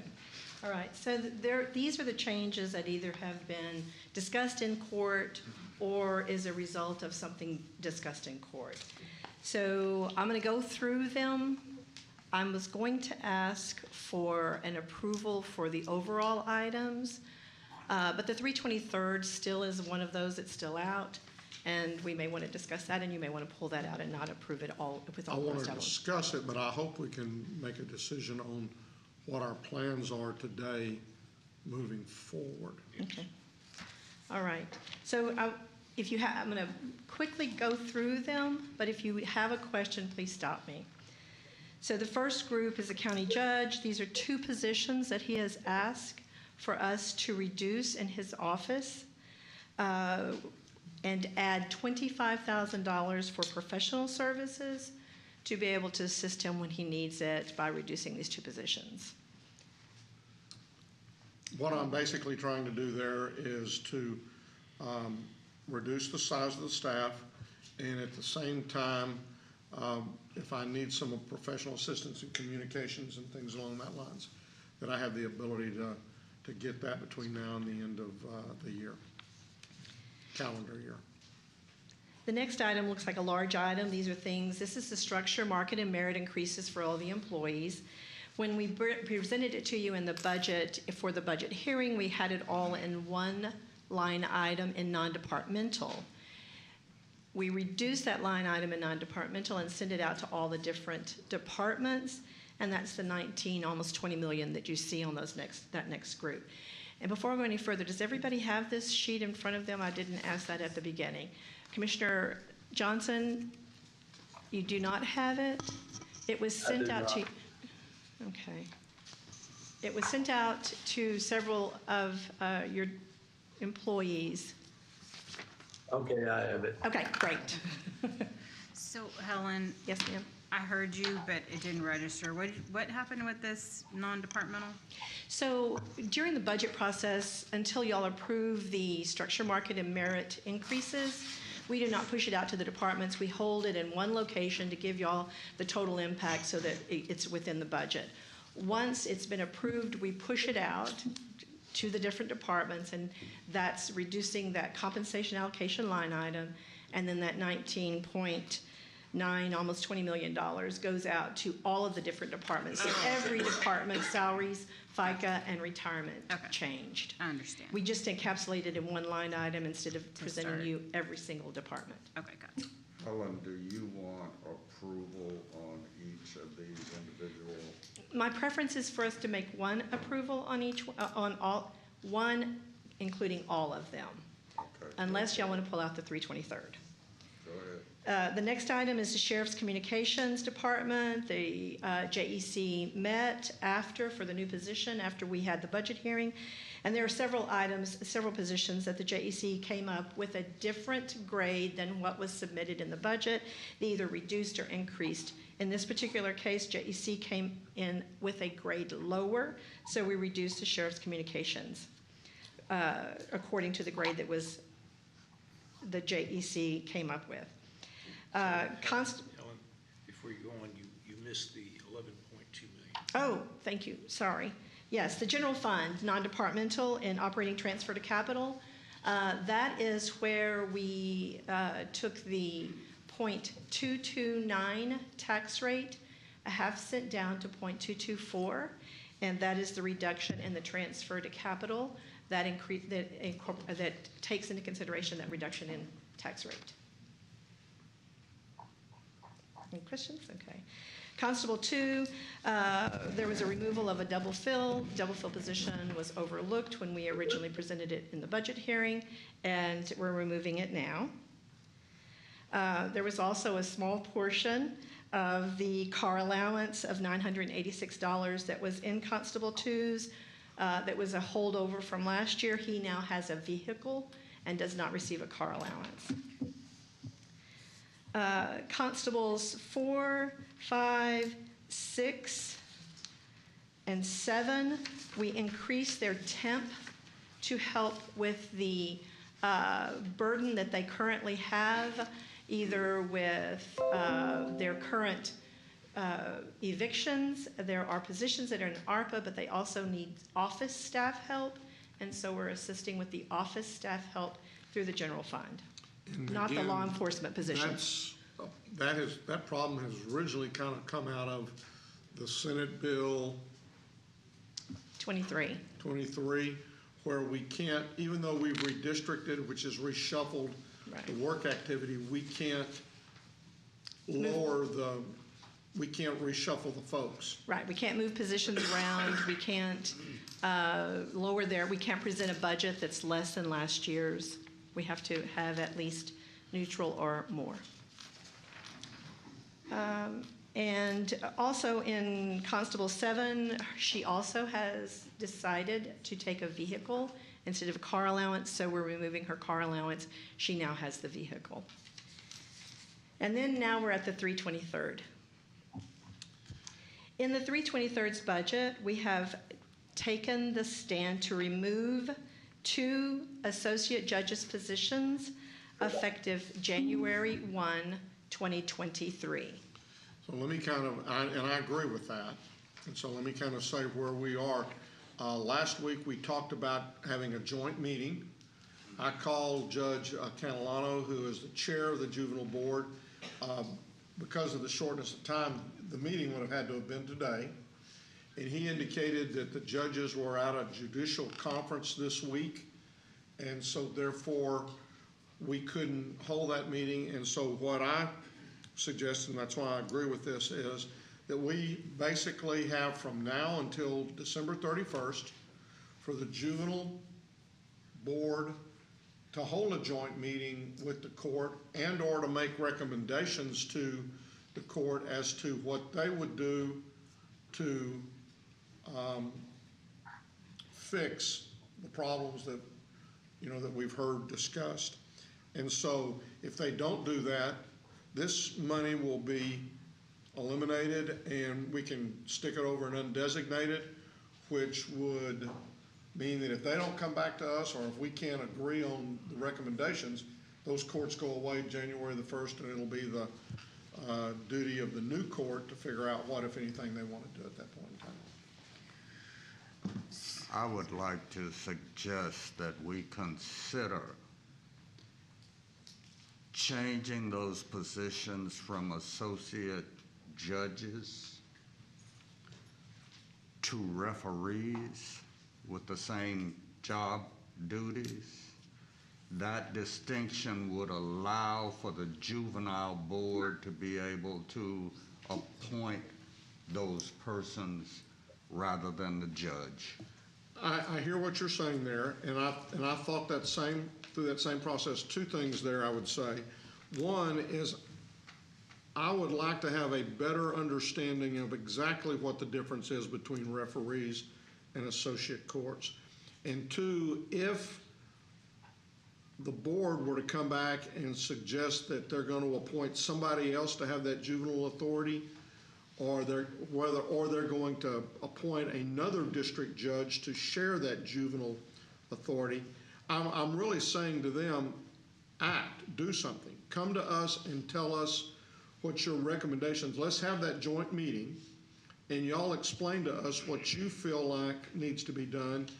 And if your suggestion is nothing, then at that point in time, I think the court will need to decide, and maybe we decide it by December 31st, or maybe we let the new court decide whether we're going to make any changes in the number of courts and whether they're going to be called referees or associate courts. So I'm just trying to give a little bit more time before we actually make a decision, but put the funds necessary from January 1st through the end of the fiscal year next year, which would be September 30th of 23, put the monies over there and undesignated, which means the court will have to take action in order for those courts to still exist on January the 1st.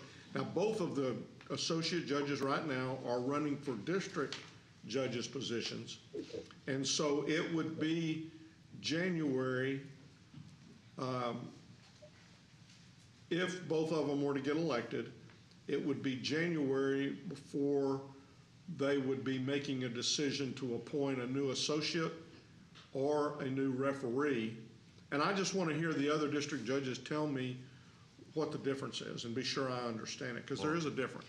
I recognize that my suggestion is just a suggestion for our consideration. I recognize that it's a bit premature, but I wanted it out on the table as something that we could consider, and I'll leave it at that for now. Thank you, sir. So what's the timeline for when we'd have that joint meeting? Because I don't want to run the clock out. Well, and I agree 100%. Again, we tried to do it today, and because of judicial conference, so there's no reason why we can't immediately start the process. I believe that the next juvenile board meeting is September something. I think it's around the middle of September. 21st? Okay, there's Benny. Those masks will get you every time. Yeah, I mean, because I know we're all concerned about the effectiveness of the court and still keeping some, cases, business moving along even while these other things are being worked out. And so that would be my only concern, is just the urgency of scheduling this meeting and working towards a longer-term solution. Well, I think we could, I don't know that we can meet before September the, 24th? 21st. When's the next meeting? It meets monthly, right? They meet monthly. Is there going to be a meeting in October, Benny? October 20. We meet the third Wednesday of the month, so it'll be October 20 will be the next meeting. So I think we might try to get a meeting in early October, before that meeting maybe, or we might let them. The 19th, October 19th. Or we might let them meet. Well, they should be able to meet in September, and they're going to understand that we're having this discussion of what we've done. So that would give them an opportunity to make some recommendations, or to at least begin to formulate some recommendations that we could then discuss at that joint meeting. And I'll try to get that scheduled for early October. Yeah, okay. I can work with that. So as you've got it set up right now, that money will be eliminated from the 323rd, and we're going to go ahead and place those funds in our undesignated. They are reflected in the undesignated, yes. Okay, thank you. And that's through December 31st, right? Yes, sir. They will be a reduction in force effective January 1, the way we have set up right now. But it's the January 1 forward that is in undesignated. Correct. From October 1 to December 31, they're still In the funding those 323rd. associate courts. Yes, sir. To when? The 323rd. Oh, 320, I thought you said June 3rd, and I'm trying to figure out what No, happened. the 323rd District Court. That's because their successors have not been qualified, even though they resigned to run. No, they did not have to resign to run. These are not elected. These are not These elected. are not elected. These are appointed officials. Okay. Right. The next item we've spoken about a couple of times during Commissioners Court, that is the Texas Department of Regulatory Services, Child Protective Services contract going down. In the Historical Archives, again, the JEC recommended a higher grade for the position, and that's reflected in the increase. Let's go back to Child Protective Services for a minute. We're reducing that. $113,710. Their contract came in less. The first contract is always the worst case scenario, and then they bring it to us. This year, they failed to bring it to us before the budget hearing, and so we're acknowledging it here now. So does this mean we're going to spend $113,710 less money on CPS? Only from what the budget request was. It's more than last year, but less than the original budget request. And it's still for the same amount of employees. Okay, so overall, we're not harming the department? No. Okay. No, this is a request from them. Okay. The state formulates the numbers, and they just did not get it to us in time. Okay. Again, the same transportation. The Job Evaluation Committee came in with a higher grade that was entered into the budget system. And Road and Bridge non-departmental, it's the same explanation in the general fund non-departmental. Structure, market, and merit was placed in compensation allocation and then dispersed throughout all of the various departments' budget. And then there was a slight change to the undesignated to balance it to the revenues. And I guess the only thing that I would mention is we also talked last week, I had mentioned the fact of looking into the DA's salary. They did some comparison, Ange pulled some numbers for me, and if we lowered the DA's salary, we would be significantly lower than, for example, the Denton County and some others. And so, I indicated to them that I wasn't interested in pursuing that as a result of that. So that's why you don't see anything on here. If any of the court members want to do that, then they can do that. But it was going to be, we were going to go down to about 212 or 200, probably around that. 212. And then Denton was going to be at around 244. And so I just didn't think that was appropriate. What is it on your budget, 230? It is the, 250. yes, her salary for 2022 with the state and the county is right at $250,000. So with that, do I have a motion to? I would like to move approval of the budget's recommended adjustments. I'll second that. Now, discussions about any of the items? Please vote. Commissioner Johnson? Yes. Motion passes unanimously. Thank you. So next week, we'll have the budget, the tax rate. Tax rate's coming down half a penny. And all of that will be on our agenda for next week, as well as the hospital. Hospital district, and I believe we approved the tax rate for emergency services district. It'll be there too. Thank you. Okay. Okay, I believe that concludes our agenda. We do have some audience participation forms. The first is Matthew McClure. Mr. McClure, please come forward.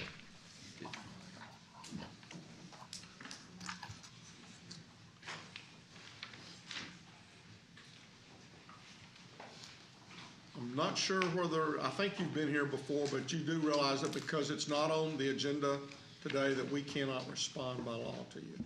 Yes, sir. Okay. I've never been here before. I do have a copy of PowerPoints along with presentations and some signed petition for each and every single one of you. Thank you.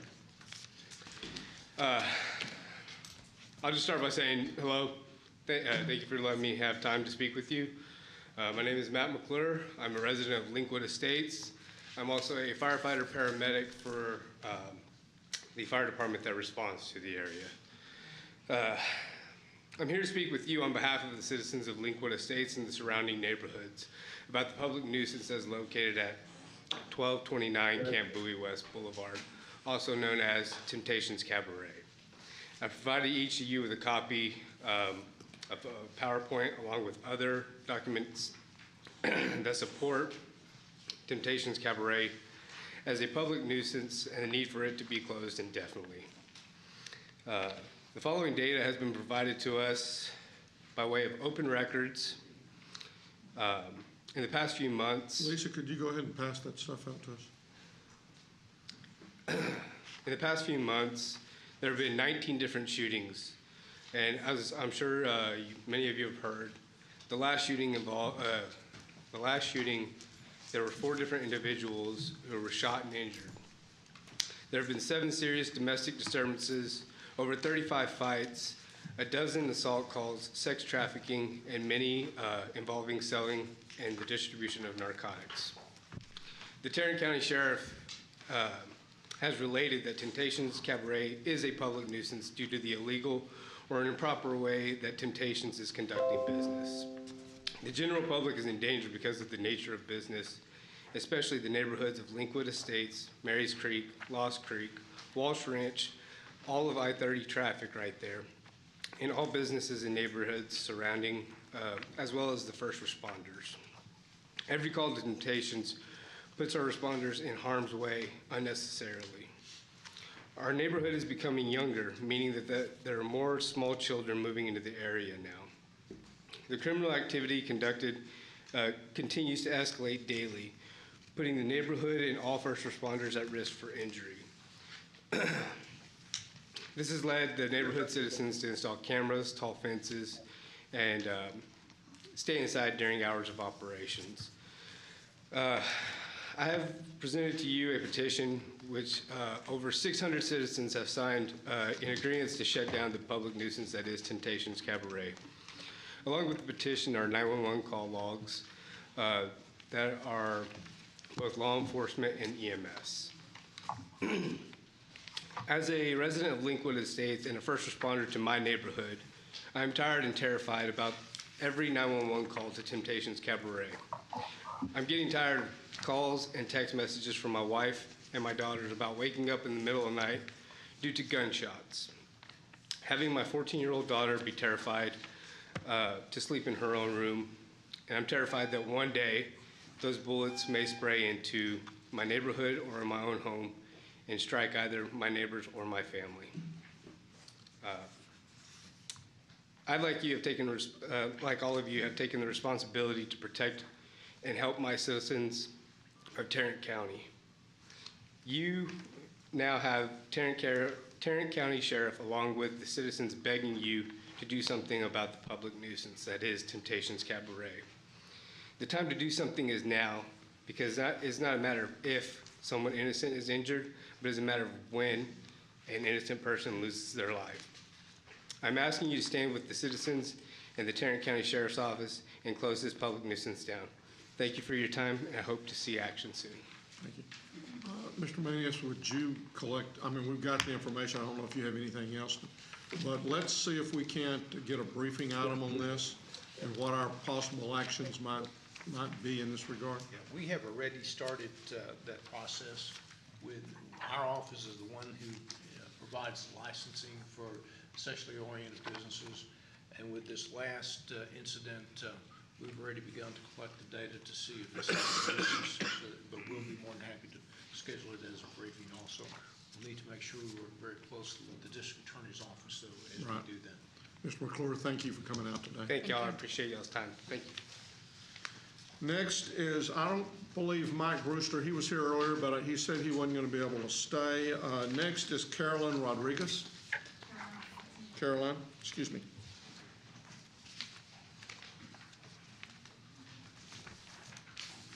I look different in real life. You look better in real life than you do on TV. So, do you guys know who Ronald Reagan is? You're going to have to speak into the sorry. microphone. Go ahead. Do you know who Ronald Reagan is? Yes, Are you familiar with him? He had a famous saying. It was, "Mr. Gorbachev, bring down that wall." But the main saying that he had that I liked the best was "Trust but verify." You remember him saying that? Trust but verify.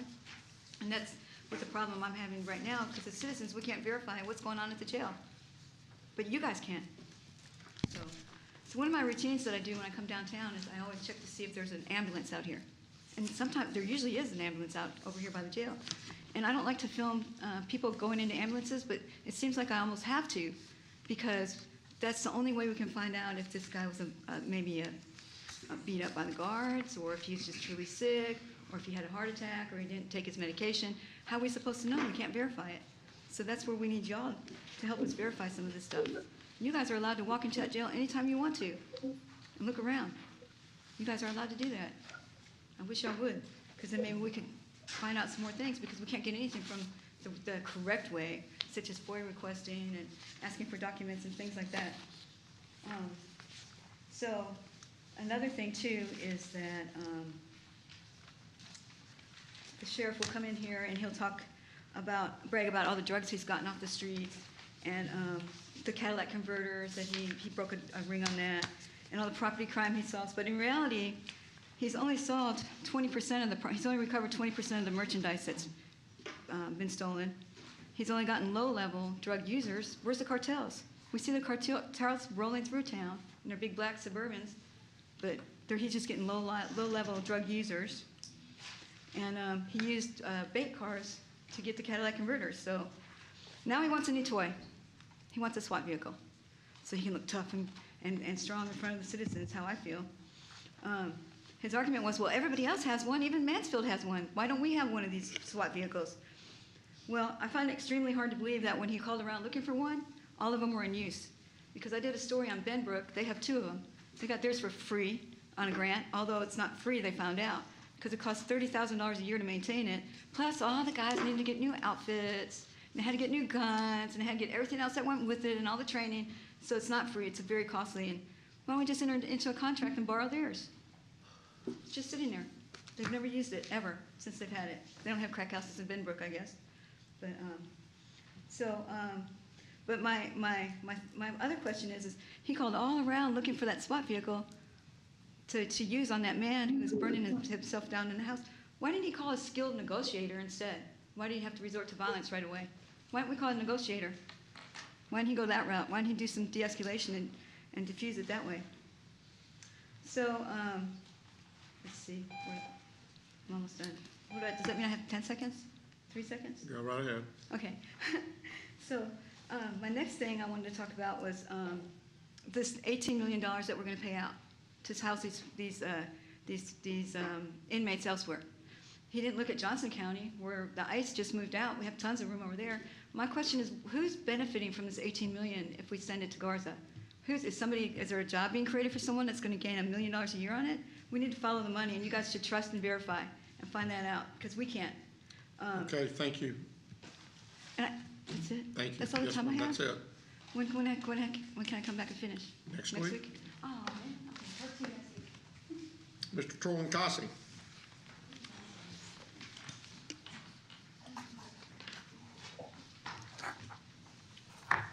Judge Whitley and Commissioners, I'm glad there was some conversation just a little while ago about December 31st, and more importantly, January 1st, where we're going to have a new district attorney amongst other folks.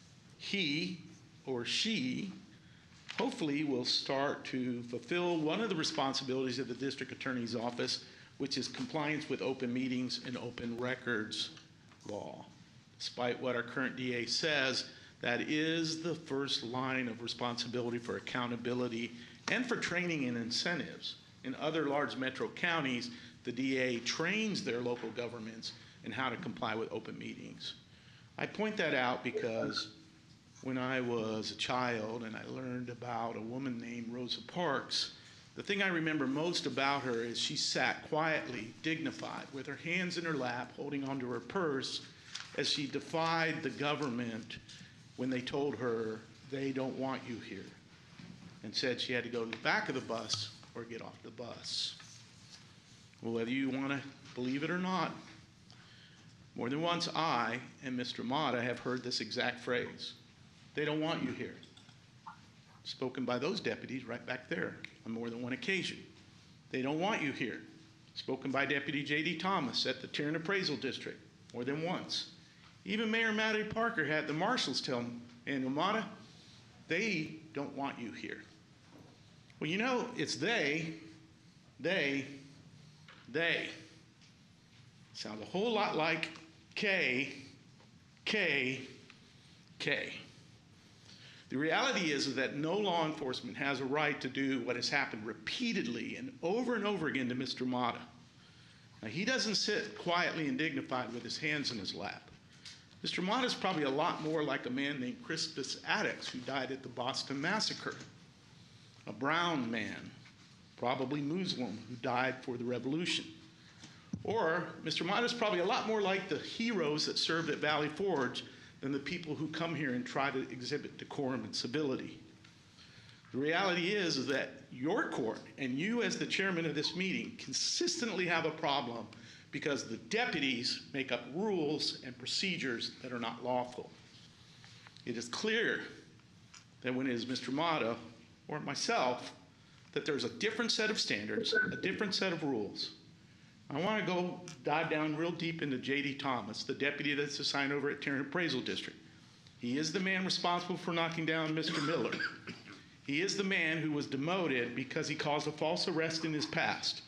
That's confirmed. He is the man who was evicted twice from properties, then re-entered the properties. If he was not law enforcement, he would have been arrested and prosecuted for burglary of a habitat. He is the deputy who confronted somebody in a retail place and got into a conflict in uniform. This is completely, your sheriff's department is completely out of line, and you're responsible for it. Thank you, Mr. Tornicassi. That is the end of our audience participation as of today, so we will recess our open meeting, proceed to close to discuss items exempt under Section 551, .071, 072, 074, 076, and 087 of the Texas Government Code. Thank you very much for pointing out.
Blink if you are back there.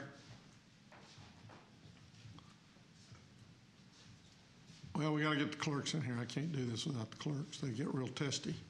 Come on, clerks.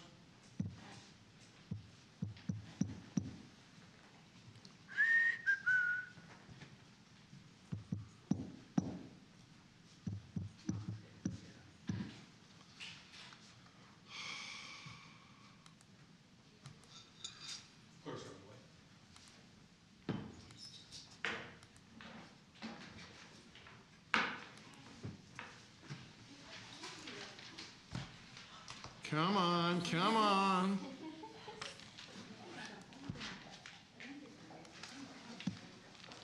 Having returned from closed session, there being no business to conduct this at this time, we stand adjourned.